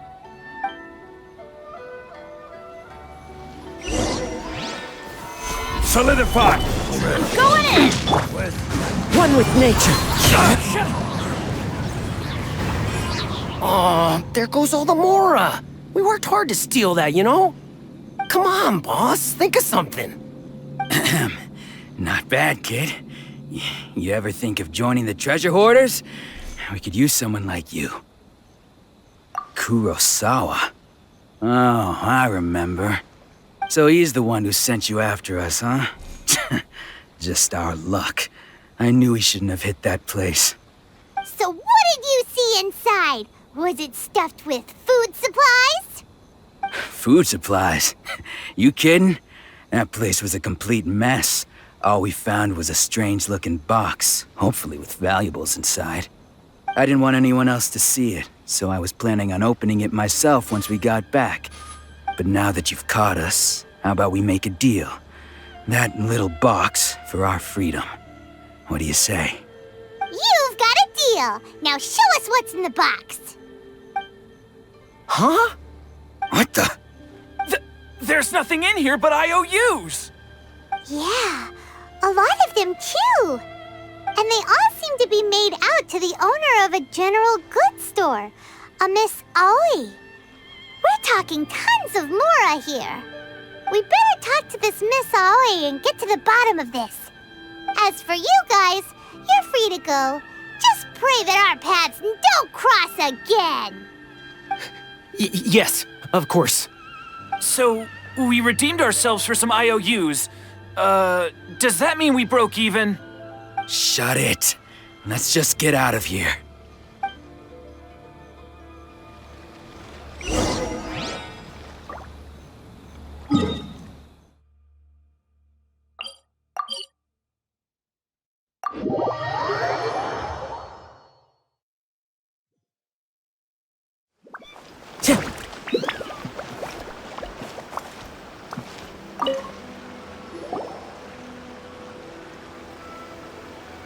Welcome to Tsukumomono Groceries. We've got everything you need.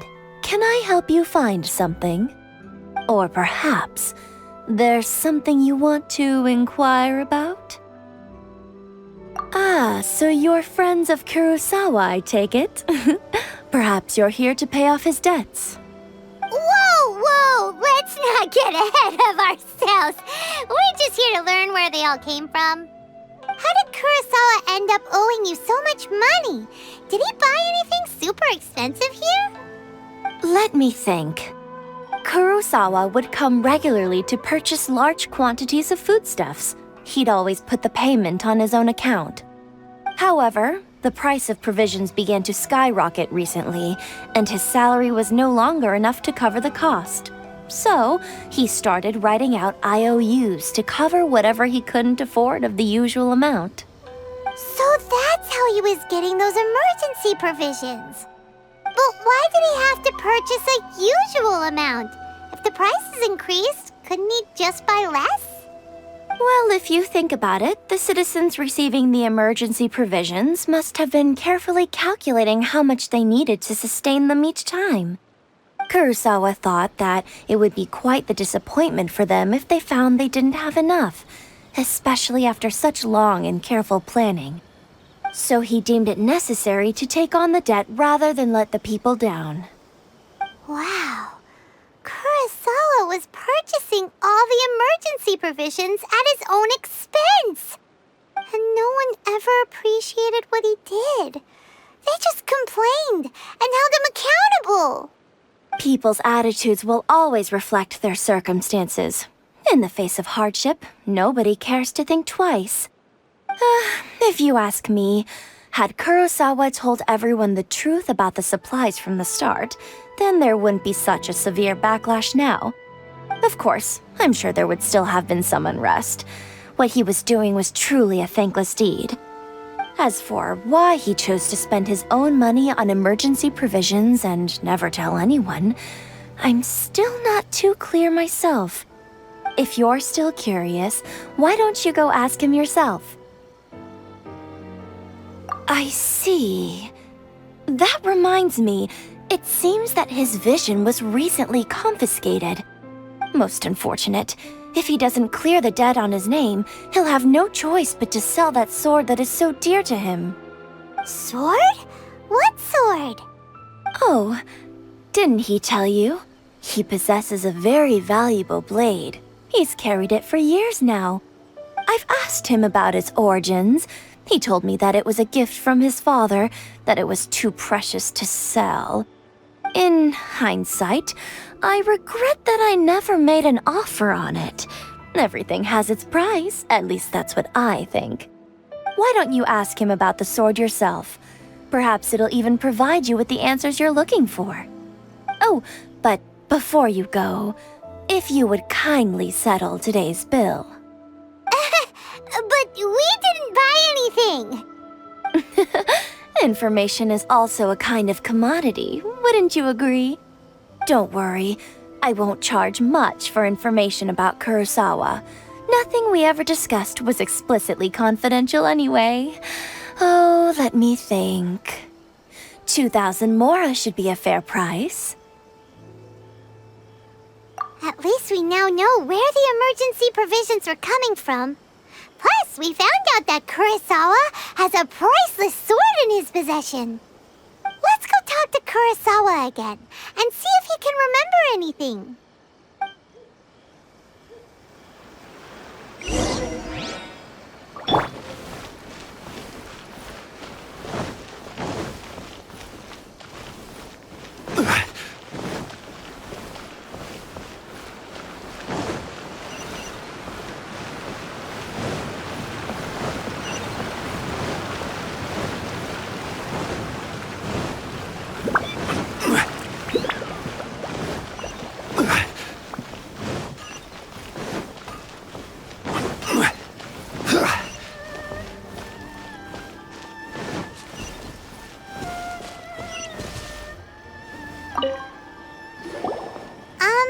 What are you doing here all by yourself?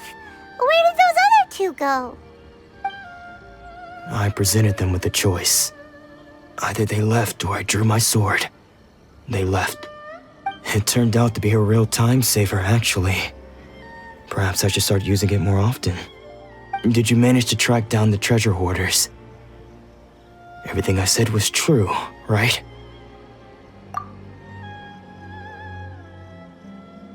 That just about sums it up. It turns out that you really were distributing emergency provisions, but they were all purchased at your own expense. Strange. Is that really the kind of person I was? I don't really have any such recollection. Even after all you've told me, I still don't remember anything. Why was I purchasing emergency provisions for everyone? And why would I put myself in such a difficult situation? I really don't understand. But I cannot deny that when I brandished my sword to scare those two away, I could sense that my body was somehow reluctant to do so. This sword was once wielded by my father. I remember once when I was young, I wanted to sneak out with the blade and show it off to the kids next door. My father ended up catching me in the act and scolded me severely. What did he say? I can't seem to remember that either. It would seem that I forgot many important things when my vision was taken from me. So many memories gone. Forever. No matter how hard I try to remember, all I can remember now is my father telling me that this blade bore his life's creed. Before he passed away, he placed the sword in my hands and said to me, "With this sword, you should..." Hey, if you look carefully, there seems to be some words engraved on the hilt. Can you recognize the words? Virtue and justice? Somehow those two words seem to explain everything now. Taking on seemingly endless debts to make others happy. I guess that must have been my greatest ambition after all. But what use are virtue and justice? I purchased the provisions for those in need, and look how things ended up. The Tenryou Commission seized my vision, and the very people I was so desperately trying to help refused to understand me. And the irony of all of it is, I somehow still felt sorry when threatening them with my blade. I'm incapable of being a good person, yet I'm equally unable to be bad. I don't know what to do with myself. Yet another troubled soul. When we get the chance, let's speak to Thoma about Kurosawa's debt. The Yashiro Commission would surely help cover his expenses. In any case, we must never let him sell off that sword. Yeah, seems like losing all ambition is a terrible experience. Fortunately for us, you don't have a vision. Let's go find the next poor soul.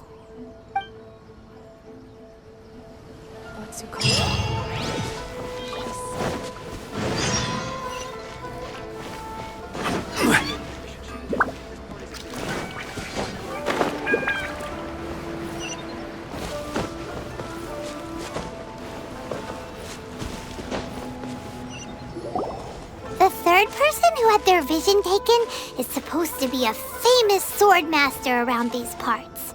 Paimon heard that he's the present-day master of Meikyo Shisui art. Sounds pretty impressive. This is his dojo. Luckily, there's some people around. Let's go talk to them. Nanako, don't worry. Sensei will be fine. Those thugs that challenged the dojo were strong, but he fought them all off in the end, didn't he? Maybe, but I'm still worried about him. Things have gotten dangerous before in the past, but it's never shaken him. This time, though... It's just because he's been possessed, that's all. Once the exorcism has taken place, he'll be right as rain in no time. Hey there! Did something happen? Who are you? I don't care whether you're trespassers or just here to harass us while Sensei is impaired. Get out of here immediately! Don't make me draw my blade, or you won't live to regret it. No! You got it so wrong. We just came here to... Disciples? Yep. We've heard all about the mighty master of Meikyo Shisui art. It's the whole reason we came all this way, to seek him out and ask him to train us. But then we got here and overheard you talking about how he got possessed or something? From the way you're dressed, it doesn't look like you're from around here. Please, accept my apologies. We've had so many people trying to cause us trouble recently that we're on high alert. You haven't arrived at the best of times, I'm afraid.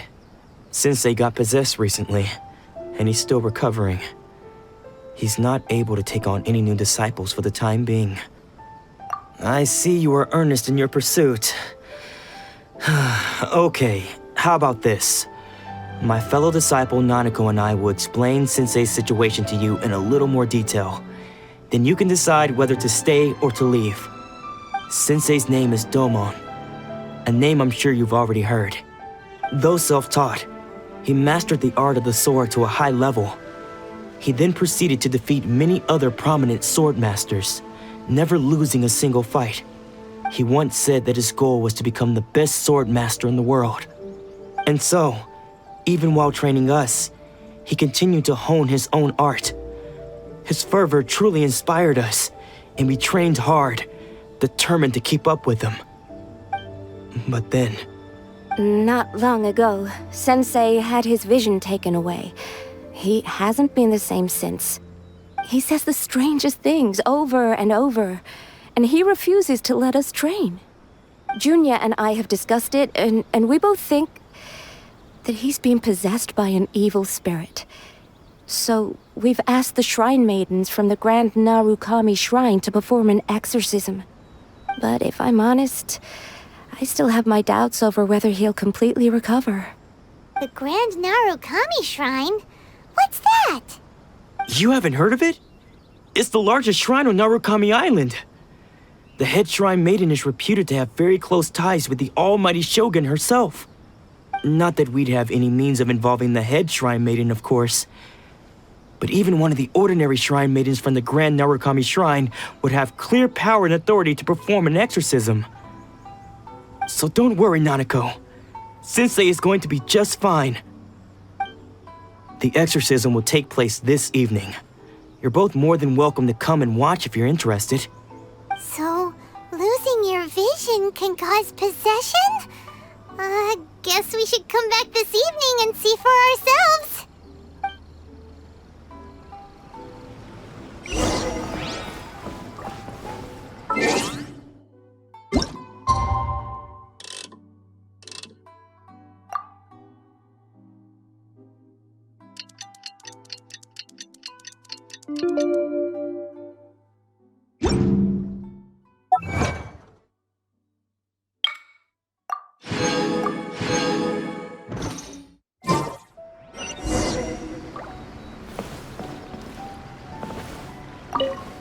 Shh. So you decided to come. It's a good thing you didn't arrive any earlier. You would have had to witness Sensei one of his fits of madness. Just now, when Nanako was attending to him, she heard him whispering a few names to himself. When she asked him who the people were, he suddenly looked panic-stricken and pushed her away. It looked like he was in great distress. He was covering his ears and looking frantically around him with bloodshot eyes. All the while he kept calling those names.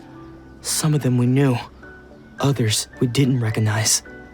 But they all seemed to be the names of swordmasters he had defeated in the past. One of them was Anzai. He used to be a fellow disciple of Sensei's, his senior, in fact. But Sensei defeated him in a duel many years ago, and he has been a wanderer ever since. Sensei wouldn't stop calling his name. Thankfully, the shrine maidens managed to subdue him, so the exorcism can finally continue. The ritual has now begun. All we can do is patiently await the result. Here's hoping Sensei will be back to his normal self very soon. Please, excuse me for a moment while I fetch some water. If he wakes up, he is sure to be thirsty.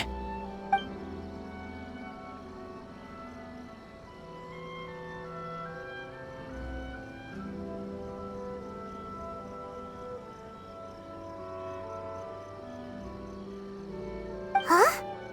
Who's that sneaking around? Uh-oh. Could they be here to mess up the exorcism?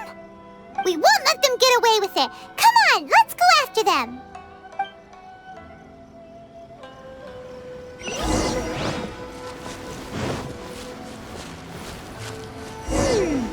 Seems they aren't here. Should we keep going further up?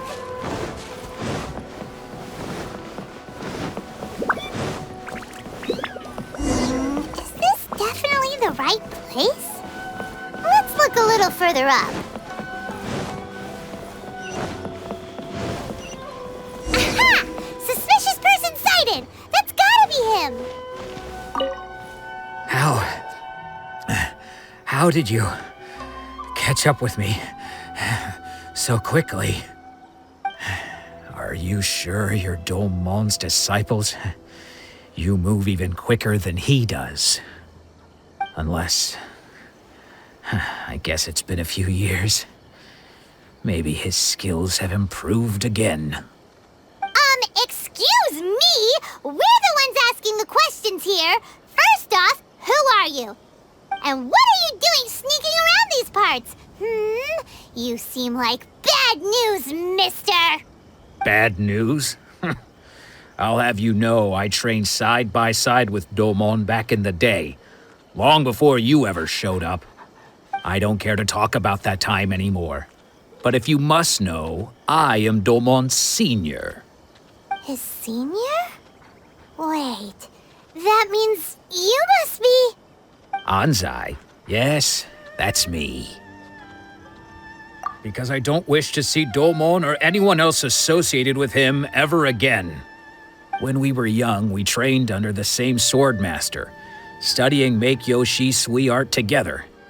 I had begun training 5 years before him, and everyone looked up to me as a steady and dependable older disciple. Practitioners of Make-Yoshi Sui art seek to achieve stillness of mind, freedom from all agitation.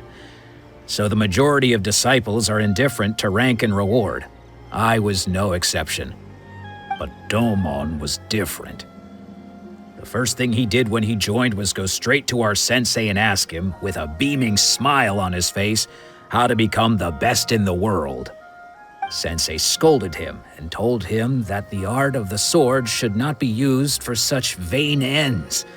Sensei said that coveting the title of the best swordmaster, barely days into his training, showed that he had a fickle mind, and that this would impede him from ever mastering the blade.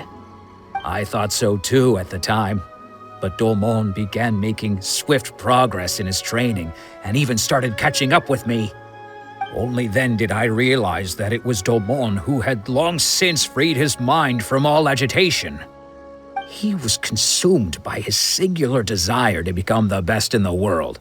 He sought nothing less than perfection in the art of the sword, and nothing could deter him from this goal, no matter what stood in his way. Sure sounds like he meant business. So how come you don't want to ever see him again? Because until he arrived, I was convinced that I would succeed our sensei as the master of Make-Yoshi Sui art. Of all the disciples, I was the most gifted. I had trained the longest. Everyone had high expectations for me. Domon's arrival changed everything. When we sparred, I lost not just the match, but my pride and my status too. I fled the dojo that day and never looked back. Later, I heard that he sparred with Sensei too. Sensei was advanced in years by then, and unfortunately that match used up every last ounce of energy in his body. After that, I wanted nothing further to do with him. Deep down, though, I still respected his mastery of the blade and his commitment to the art of the sword. So, when I heard rumors that he had lost his mind, my first reaction was to dismiss them as false. How could he, of all people, have lost his mind? His mind was the sharpest of them all. He had practiced Meikyo Shisui art to perfection. I decided to quietly come and see if it were true. Then, to my complete astonishment, I heard him call my name. I thought mine was a name he had long since forgotten. So you see, I came here not to cause him any harm. I just wanted to see for myself. Okay, you've heard my story. You should get back now. The exorcism is probably finishing. Seems like we got it wrong this time. He wasn't here to mess up the exorcism at all. Still, Paimon's not sure we should bring him back with us. Let's go see how the exorcism's coming along.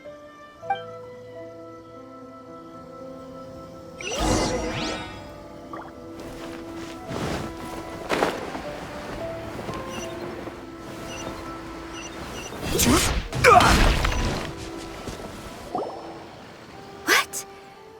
You're saying he isn't possessed? Does that mean he's just lost his mind? But how is that possible? No, I refuse to believe it. Something's clearly wrong.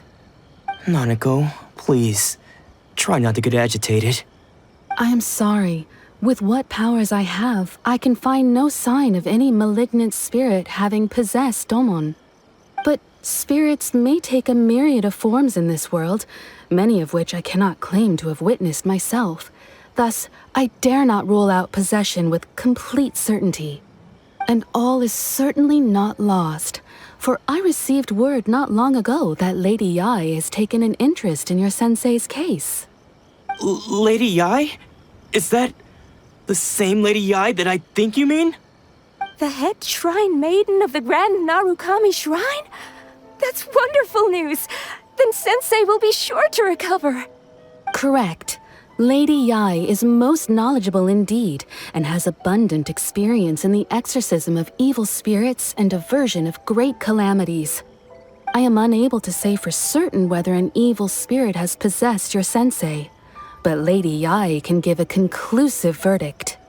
Excuse me, Miss Inagi, but I must ask, should we prepare a greeting gift for Lady Yae? That won't be necessary. All that is required of you is your timely arrival at the Grand Narukami Shrine. Lady Yae does not like to be kept waiting. I must leave now, but we will meet soon at the shrine. I wish Domon a full and speedy recovery. Who'd have thought Lady Yae herself would have taken notice of our sensei's case? Do you mean to say that Sensei isn't renowned enough to deserve Lady Yae's attention? No, that's not what I meant at all. You misunderstand me. I just mean this is Lady Yae, the head shrine maiden. She has direct and close contact with the almighty Shogun herself. Anyway, you should join us too, tomorrow. Given that you've traveled all this way just to meet our sensei, we, the disciples of Meikyo Shisui art, will do our best to help you. Sure! After all, everyone seems pretty excited about Lady Yae. We're curious to meet her too. Who knows? Maybe we'll be able to find out a thing or two about the Raiden Shogun from her.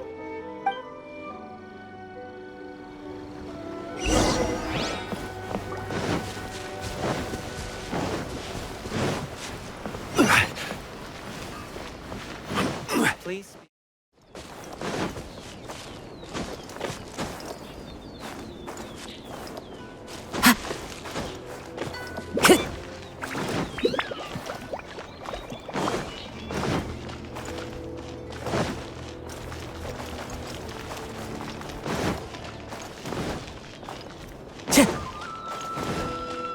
Time to go.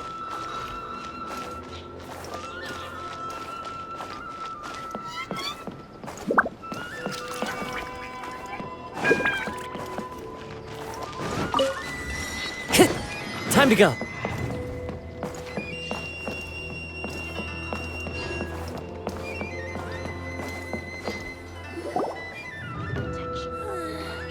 Surely that child isn't flocking enough. Do you think that's Lady Yae? Oh, no wonder Junior is so excited. She has a really striking presence. Also, is it just Paimon? Or did she look right at us just now? It was probably nothing. It's not like she's ever seen us before. Keep away. Keep away from me. I gave up the art of the sword. Please, let me go, I beg you. As you can see, Lady Yae, Domon has persisted in this state for some time now. He appears to see those who have lost to him in duels past, gathered all around him to persecute him. Lady Yae, it must be a possession, right? This is nothing like him at all. In the past, no matter what came his way, he would always face it with a confident smile. I'm sorry. It is clear to me that your sensei is not possessed by any evil spirit. But then does that mean he... Yes. This is a change in the person himself. Unable to cope with the tremendous pressure he was under, he suffered a spiritual collapse. With his wits impaired, he finally descended into madness. As one who is thrown into the sea, though he fights back desperately against his predicament, it does nothing to prevent his descent into the depths. As for what has triggered this change, I believe it must be the loss of his vision. For to be stripped of one's vision is to be stripped of one's ambition. Stripped of his ambition? But Lady Yae, even without his ambition, why should he suffer such a dramatic change? How does that explain his descent into madness? Your school practices Meikyo Shisui art, does it not? Stillness of mind, freedom from all agitation. What a fine notion that would be if any in this world could ever hope to achieve it. There was once one who claimed to be indifferent to rank and reward, and who fled enraged when defeated by his junior.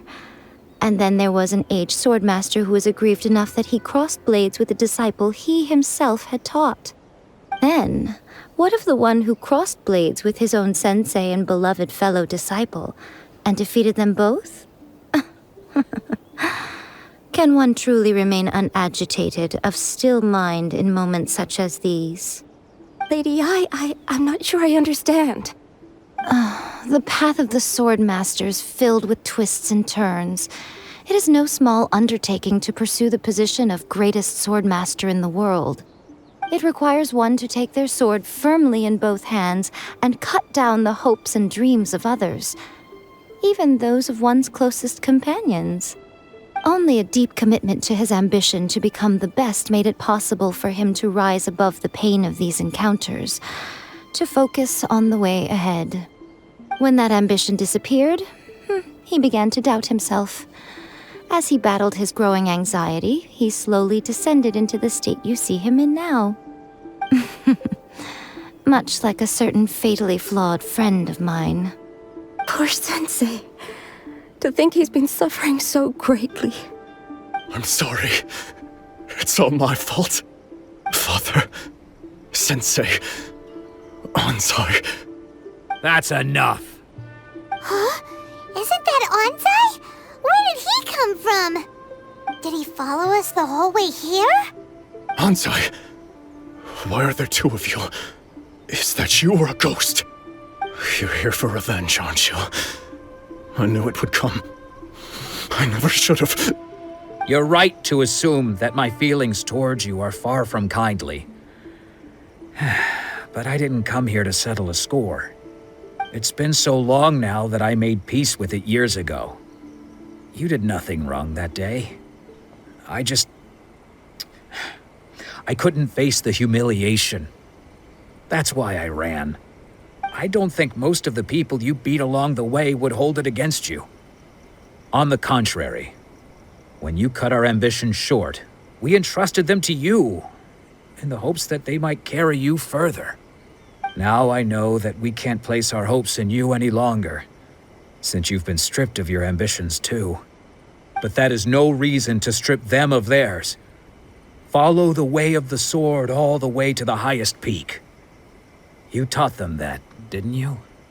But what if one day, the same thing happens to them? I put everything I had into trying to become the best. But what if it was all a huge mistake right from the start? If there's a chance they'll end up like me one day, I'd rather they stay where they are now than go any further down this path. Have you asked them what they think? Sensei, after you rescued me from the hands of the pirates, I told myself I would follow in your footsteps for the rest of my days. I can't know whether I will suffer in my future as you do now. All I know is that here and now, in the present, I wish to continue. I want to keep going until the day that I can stand before everyone with my head held high and announce that I, like my sensei Domon before me, am a master of Meikyo Shisui art.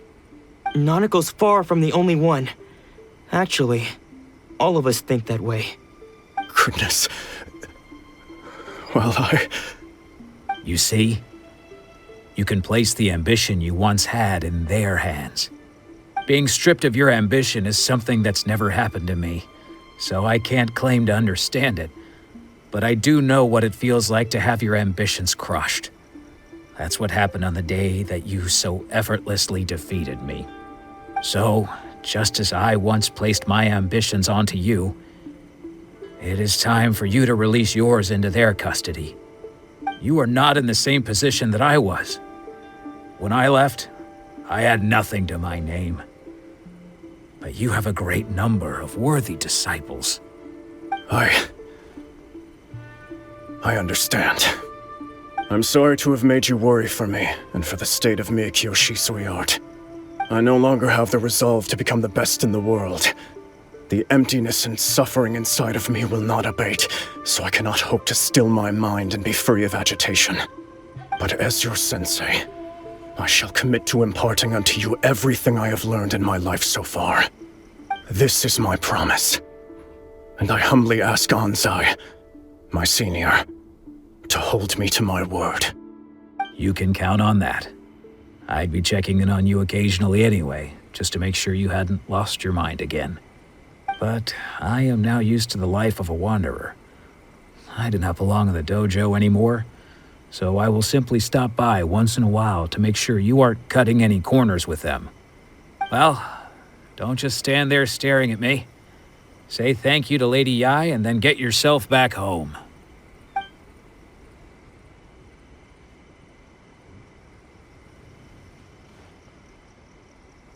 So even though his ambition was taken away, his disciples can take it over on his behalf.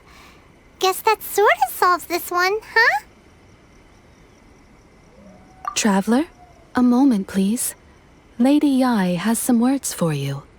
So, my intuition was correct. The wind that blows from afar carries fresh life to these shores. For us to meet now is premature.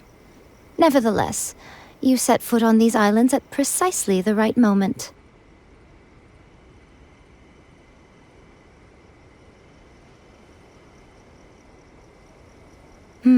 I have high hopes for you, child.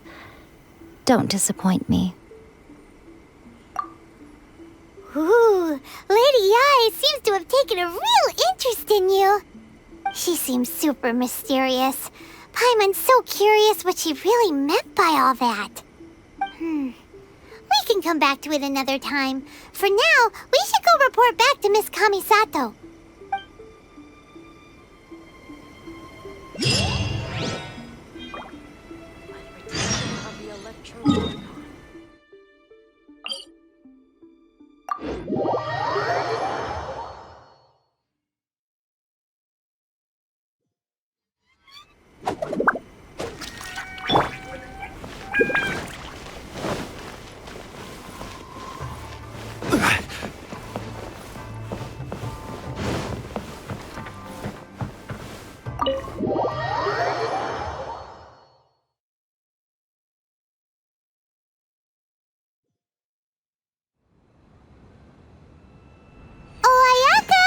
must have fulfilled all your wishes.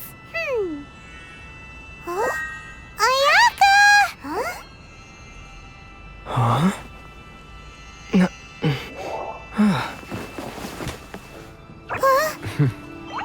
Huh?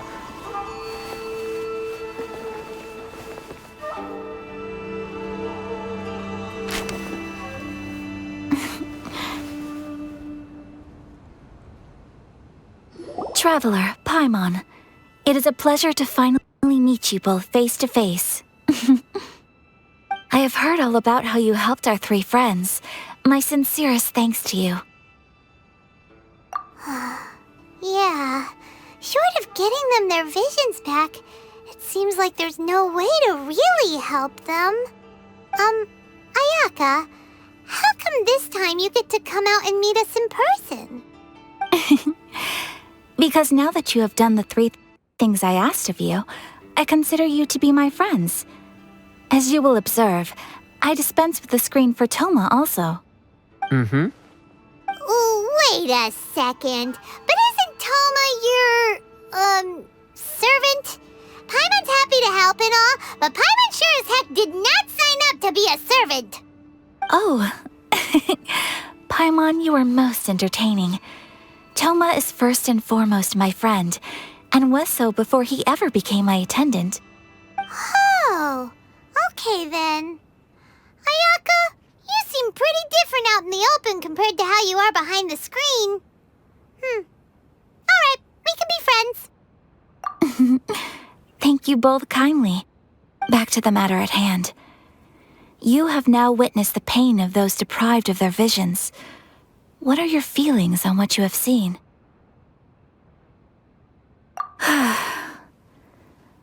Perhaps in the eyes of a deity such as the almighty Shogun, the lives of those who inhabit the world are inconsequential. Thunders roar, lightnings flash, the winds assault, and the rains descent. All these things take place with no regard for the feelings of the common people. But I believe that surely you understand what they must endure. It seems that perhaps now you can appreciate my feelings on all of this. In which case, perhaps you would be willing to reconsider your stance? You will? Really? Naturally. Alright, bravo, my lady. You were right all along. See? I told you he wouldn't reject them. I'd placed my trust in the right person after all.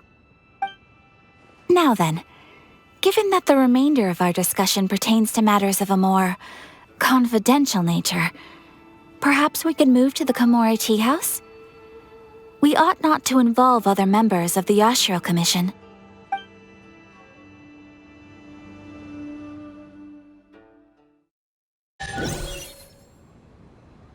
Well, here we are again. Please continue without me. I'll keep watch. So, what's the deal with this place anyway? What makes it your favorite meeting spot? This is land that was gifted to the Yashiro Commission by the Shogun. The Kamisato clan has the exclusive right to plan, build, and repair any property on this land, and even to allow or deny access. Such privileges exist due to the Yashiro Commission's role in managing ceremonial affairs. Oftentimes, it is not appropriate to discuss details in front of bystanders. Oh, Paimon gets it! Gotta keep a bit of mystery, right? Once the number of ceremonial affairs conducted in the city began to decline, our forebears built a tea house here. Only members of the Yashiro Commission are permitted to come and go as they please. Makes sense. Perfect place for a secret base. In any case, we can talk freely here. I presume you have a few questions that you wish to ask me?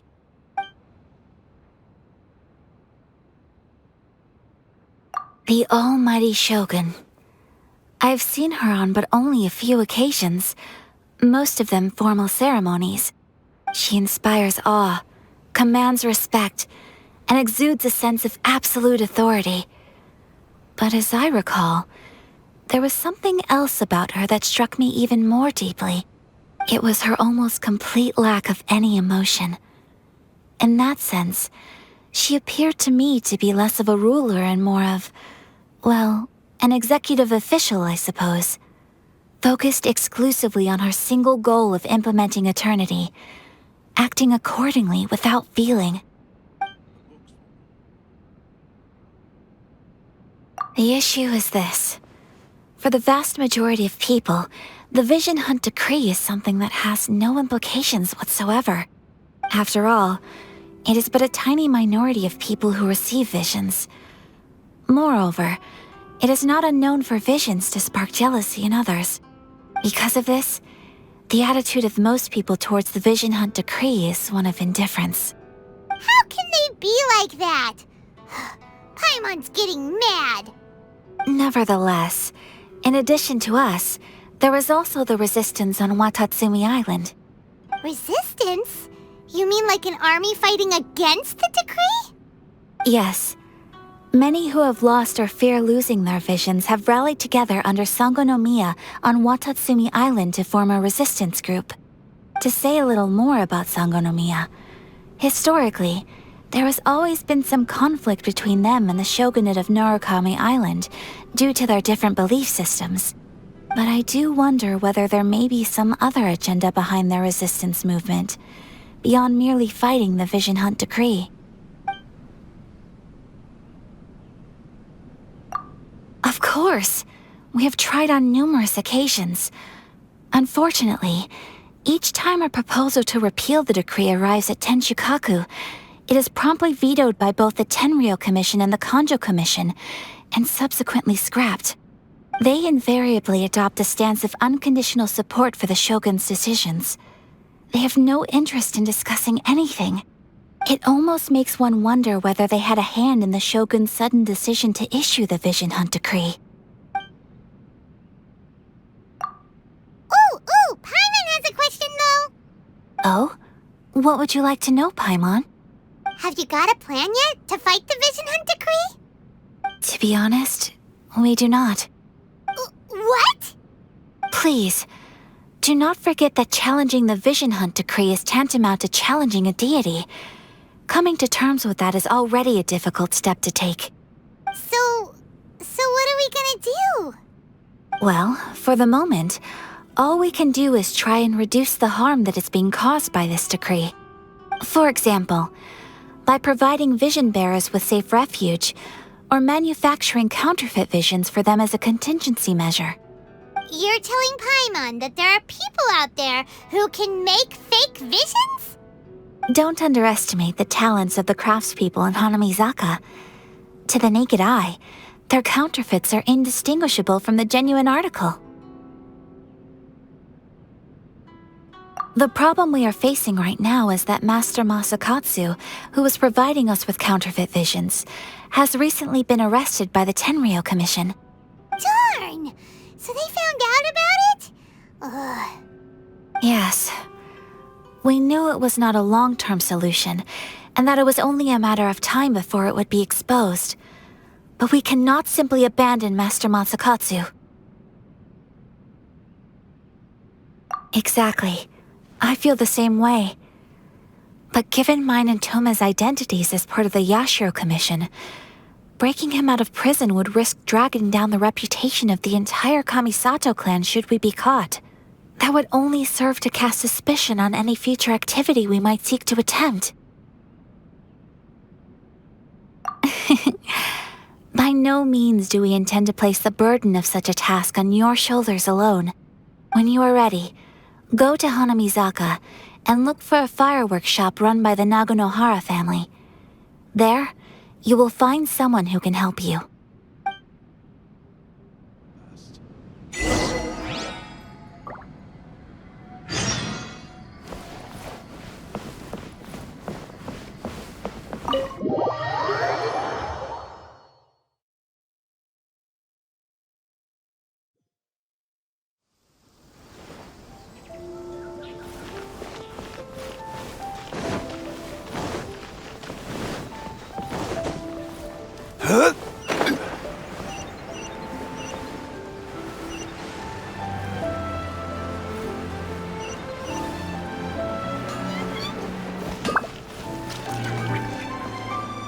Just hand it over. You don't want any trouble with me. If you think your elemental powers are enough to resist the Vision Hunt decree, then you'd better think again. Believe me, you're not the first of your kind we've encountered, and we've seen the same unpleasant outcome time after time. You'd best save yourself the trouble.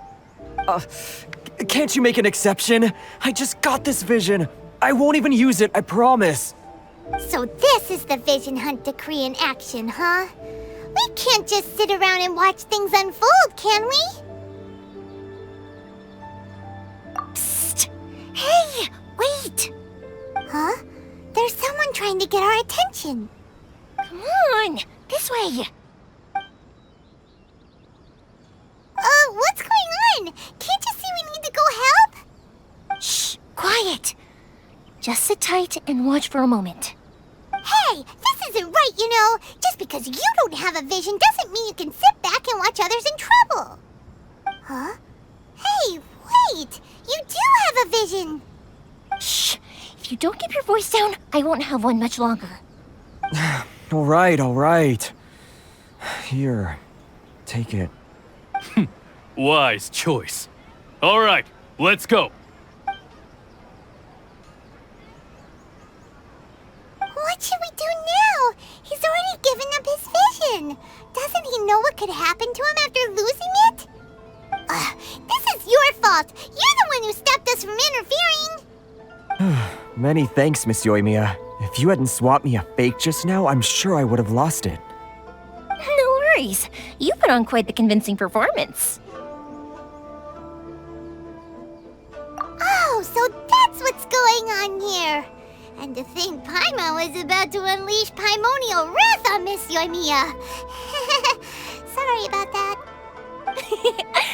Think nothing of it. I could tell from your reaction we were on the same side. You just didn't know it, you know? Oh, right. Allow me to introduce myself. I'm Yoimiya, the current owner of Naganohara Fireworks. It ain't much, but it's honest work. Great to meet ya. Practically everyone on Hanamizaka knows Yoimiya. She's the queen of the summer festival. Without her and her fireworks, summer on Narukami Island just wouldn't be the same. Whoa, that's quite the introduction. Paimon loves fireworks. It's nice to meet you. Stop it, Hanjiro. You'll embarrass me. As for thanking me, you'd be better off thanking Master Masakatsu. He's the one that gave me the fake visions in the first place. His handiwork allowed me to keep my own vision. Whew, I can't even imagine trying to run the business without it. Ugh. Yes, Master Masakatsu is a good man. It's too bad good people seldom get the recognition they deserve. Master Masakatsu? Huh? Do you guys know him too? You don't say! Then it sounds like the Shirasagi Himegimi has a plan. Awesome! I've been thinking about breaking him out too recently. But if I just marched straight in there by myself, I'd probably get Miss Kamisato in a whole heap of trouble. So, what about if I join you instead? Sure, welcome to the team. Ayaka told us to go look for help at a fireworks shop. She must have meant you. Seems like I finally got a new job to do. Besides hiding vision bearers in my shop, that is. So, Master Masakatsu is being held at the police station. I've already surveyed the area and found a way in. Whoa, talk about a reliable source. Seems we've got the right person on our team. Not bad, huh? Let's go as soon as everyone's ready. Don't worry, Master Masakatsu. We're on our way. Time to break him out.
than imagined. Come on, this way. As long as we stay quiet, we've got a good chance. I certainly wouldn't want to end up locked away in here. Let's find Master Masakatsu and get out of here. We should split up. I've got a little present to prepare for Master Masakatsu. I'll be right back. You sure? Alright then. Just be careful not to get caught. Yes, you too.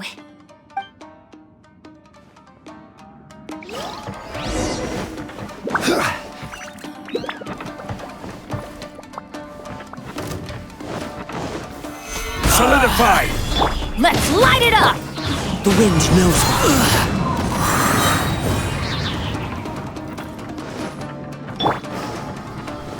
Talk about a big door. It seems we need to collect something shaped like Magatama in order to open it. Solidify! Show me what you got! Into the wind! Slash!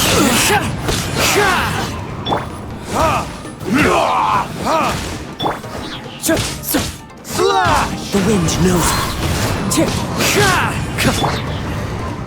I dare you! I've been arrested.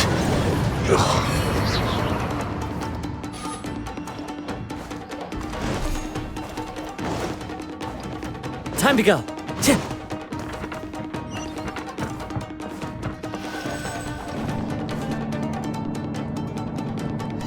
Wind Strider. Battle formation! Solidify! One with nature.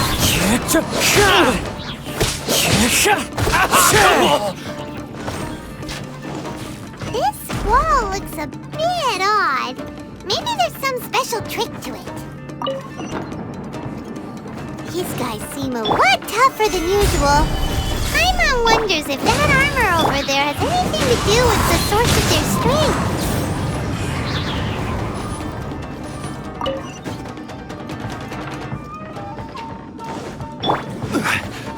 Brace yourselves! Stabilize!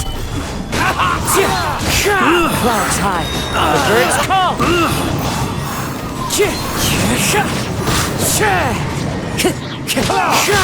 Everybody stand back!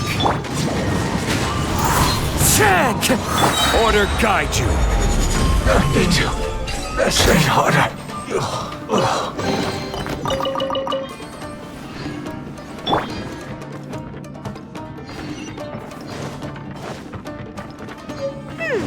Doesn't that Magatama shape look pretty similar to the grooves on the door over there?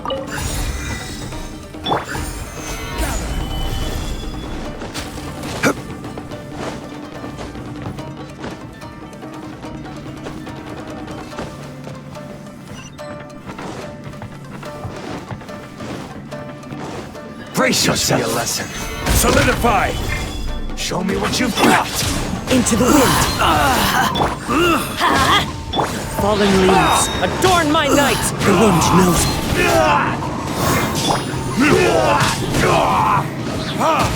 Watch your step. Gather. I will have order. I've been rested. One with nature.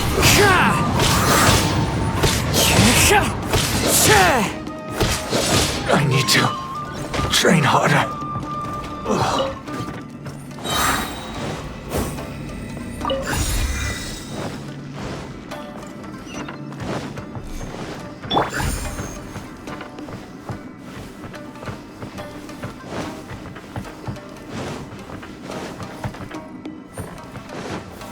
Gather!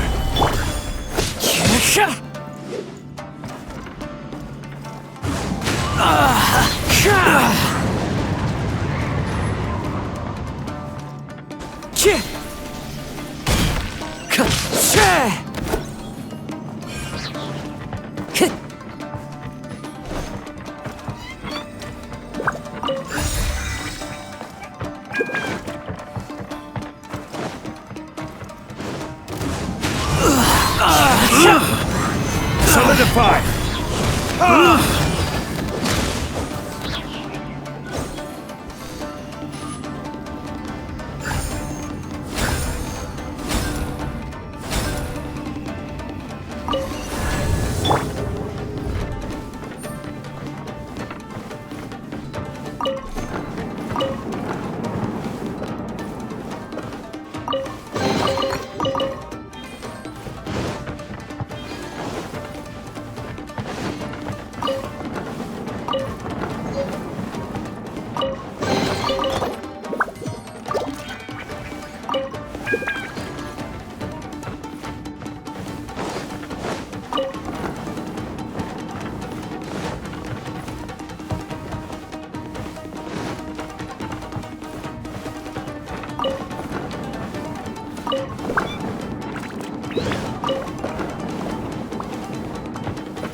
Look over there.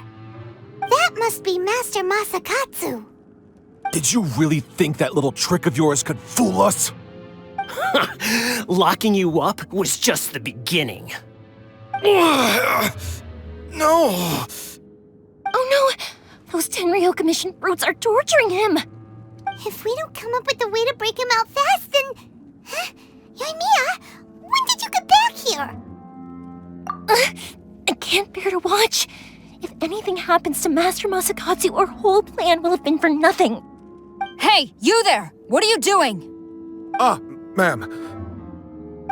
We were just teaching him a little lesson, that's all. Huh? Who's that? That's Kujou Sara, adopted daughter of the Kujou clan of the Tenryou Commission. She's also a general in the Shogun's army. What's she doing here? Make way, let me have a look at him.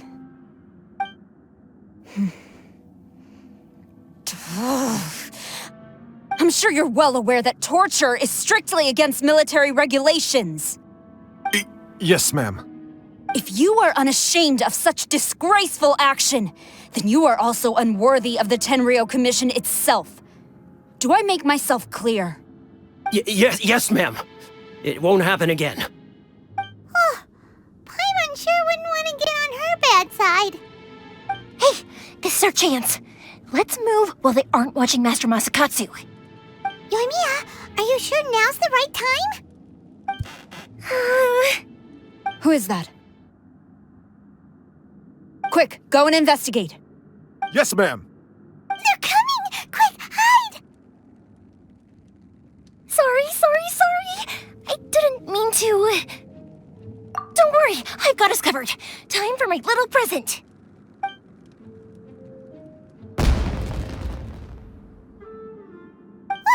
Fireworks! Huh? Was that an explosion? It sounded like fireworks.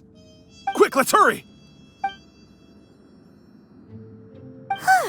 The fireworks were enough to distract them. Maybe more than enough. Fireworks aren't just for festivals, you know.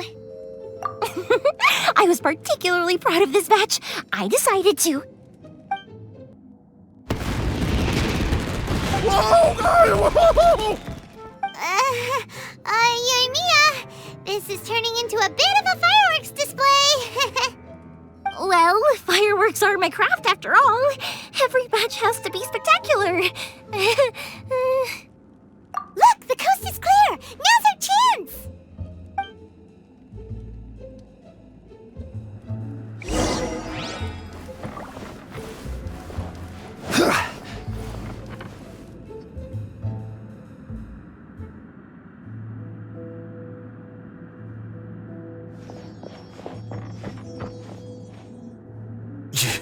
Yoimiya, is that you? Master Masakatsu! Sorry we took so long. Oh, those awful guards. Come on! We've got no time to lose! They could be back any minute!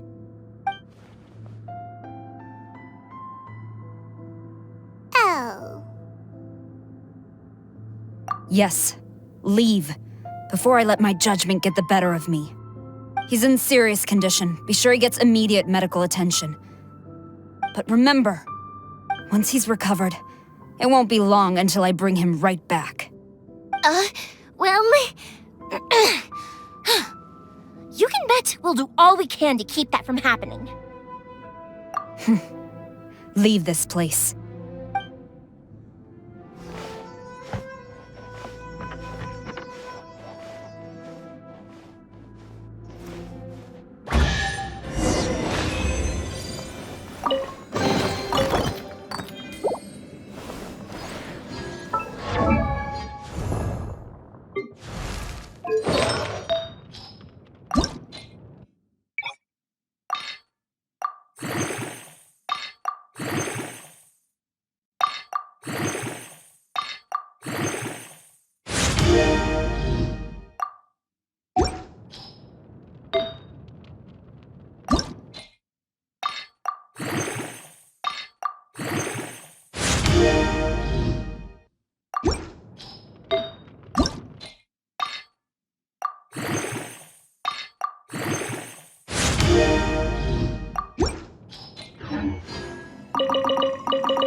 We're finally out of that creepy place. Yes. Finally, I've made it out of there. Master Masakatsu, how do you feel? Can you hold on? Don't worry. I think I can make it to the infirmary without keeling over. Thank you. All of you. I'll take him to get treated. I'll treat you to a round of drinks once this is all over. Don't worry about us. Just take care of Master Masakatsu.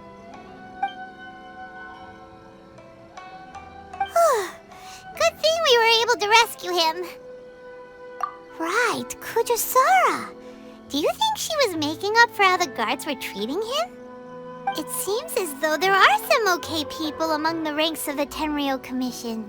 Though Paimon would never agree with their actions in the Vision Hunt Decree, of course. How about we go tell Ayaka and the others the good news?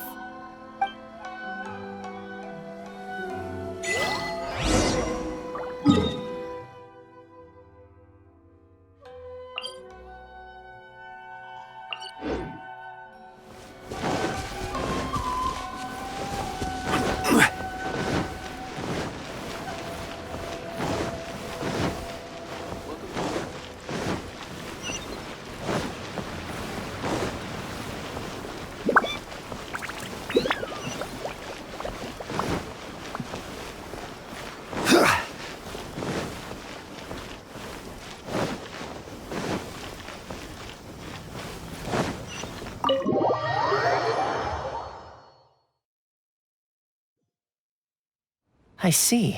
So Kujou Sara stayed her hand. It would appear she still has some honor to her. I wonder if we should try establishing contact with her. Perhaps we could coax out some information. Unlikely. Don't forget, Kujou Sara is also carrying out the Vision Hunt Decree. She obeys the orders of the Raiden Shogun without question. In her eyes, Master Masakatsu is of no threat to the decree. This is why she was so willing to allow his escape. If our true motives were ever divulged, she would act against us without a second thought. True. Though if you ask me, Master Masakatsu's release is an unexpected blessing. We are now one step closer to victory. And we couldn't have done it without Yoimiya and the Traveler. You're turning out to be even more reliable than we expected. Don't mention it. Indeed. Things may have turned out very differently this time without the help of the Traveler. But if we wish to mount any sizable resistance against the Vision Hunt Decree, there is still much to be done. It is time we make ready our next set of plans. There's no need to rush, my lady. Things seem to have taken a turn for the better, at least. Not only have we rescued Master Masakatsu, but our list of allies appears to be growing. Yes, which reminds me. The Tenryou Commission seems to be making preparations for a celebration. They call it a ceremony of sorts. And the number of samurai out enforcing the Vision Hunt Decree seems to be waning. The days ahead may be more peaceful than usual. A ceremony, you say? Why would such a task be left to the Tenryou Commission? I don't know, but I'm sure it has nothing to do with us. Anyway, with the Tenryou Commission busy with preparations, we should have a little more breathing room than usual. You do present a good point. Being in a constant state of alert will only tire us further. Perhaps a period of rest is in order. Thoma, what would you suggest? I'd say a celebratory feast is in order. Might I suggest an evening of hot pot together? Funny enough, I learned a new hot pot game recently. I'm sure you'll find it quite amusing. A hot pot game? What's that? Well, as long as it has to do with eating. Simply put, every person prepares an ingredient to add to the hot pot. Once the meal begins, we add all the ingredients together. Then we take it in turns to close our eyes, pick an ingredient out of the pot, taste it, and guess whose ingredient it was. Anyone who guesses correctly can go again, and whoever finishes the meal with the most points is declared the winner. Tradition even has it that the winner receives blessings from the god of hot pot. Don't you think it sounds like fun? I've been wanting to give it a try. In fact, I've already got my ingredients prepared. You really do want to play, huh? Well, sounds like we've got our work cut out for us. Time to gather some ingredients. But what should we choose?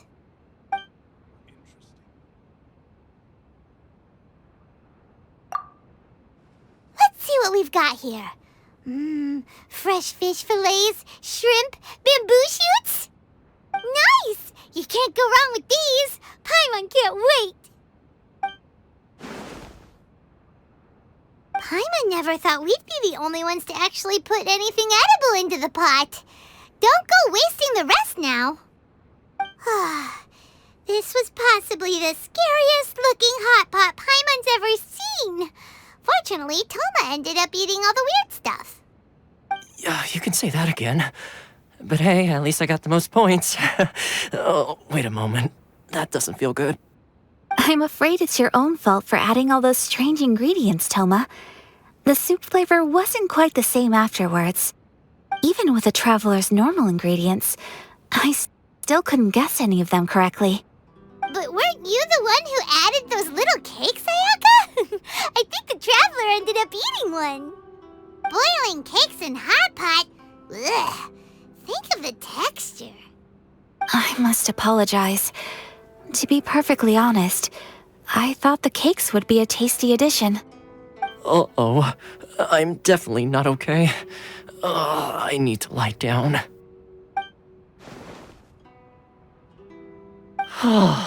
I feel like a new man. You know, Thoma, all you had to do was guess wrong on purpose and it would have been someone else's turn. Talk about being competitive. Guess I've been feeling unlucky recently and wanted the God of Hot Pot's blessing.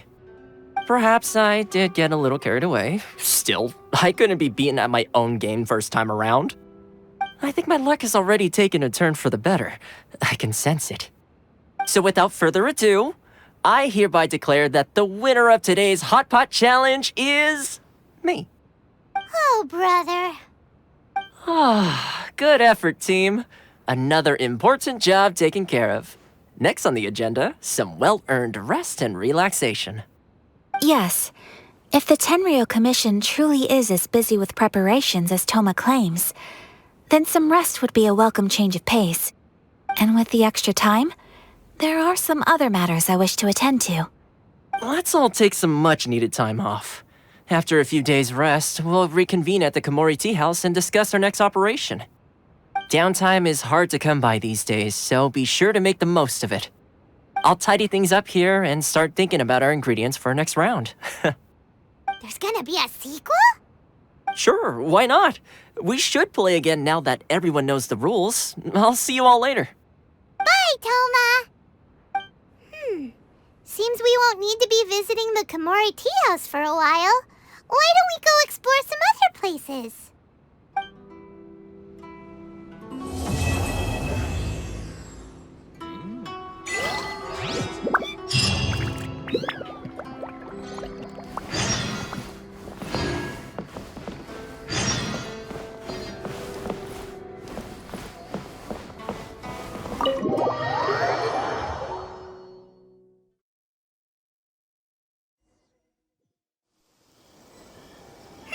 Where do we go from here? What's the plan? Traveler, Paimon, hold on. Huh? Ayaka? Something has come up, and I would like to request your assistance. But you ought not be nervous. This is not coming from the Yashiro Commission or the Kamisato clan. It is my own individual request. Individual request? You mean personal stuff? Correct. It concerns my mother. This may seem a little sudden, but in my view, you are the only person I can entrust this to. A few days ago, I was sorting through some old family belongings when I found a notebook that belonged to my mother. She wrote about all kinds of things, mostly of little consequence. But what drew my attention was a name.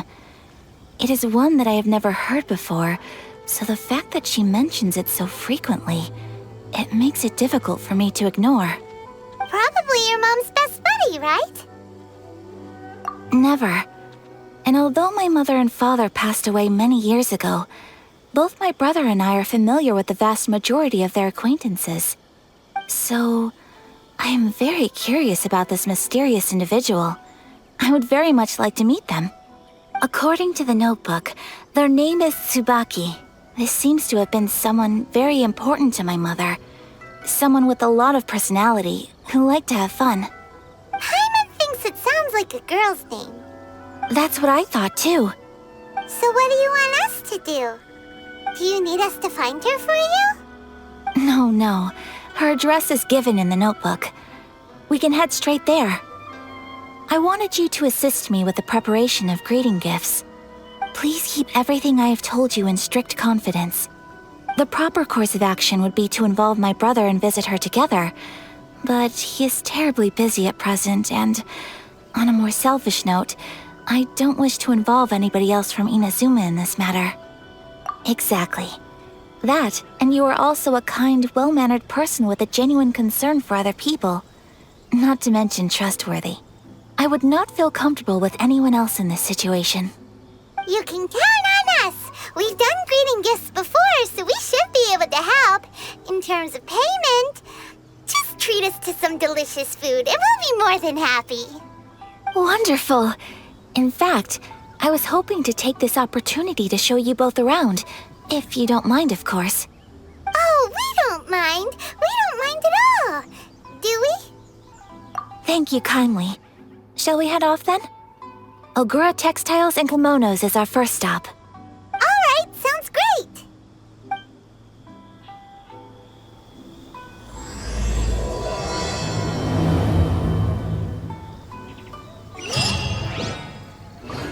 What kind of tea is this?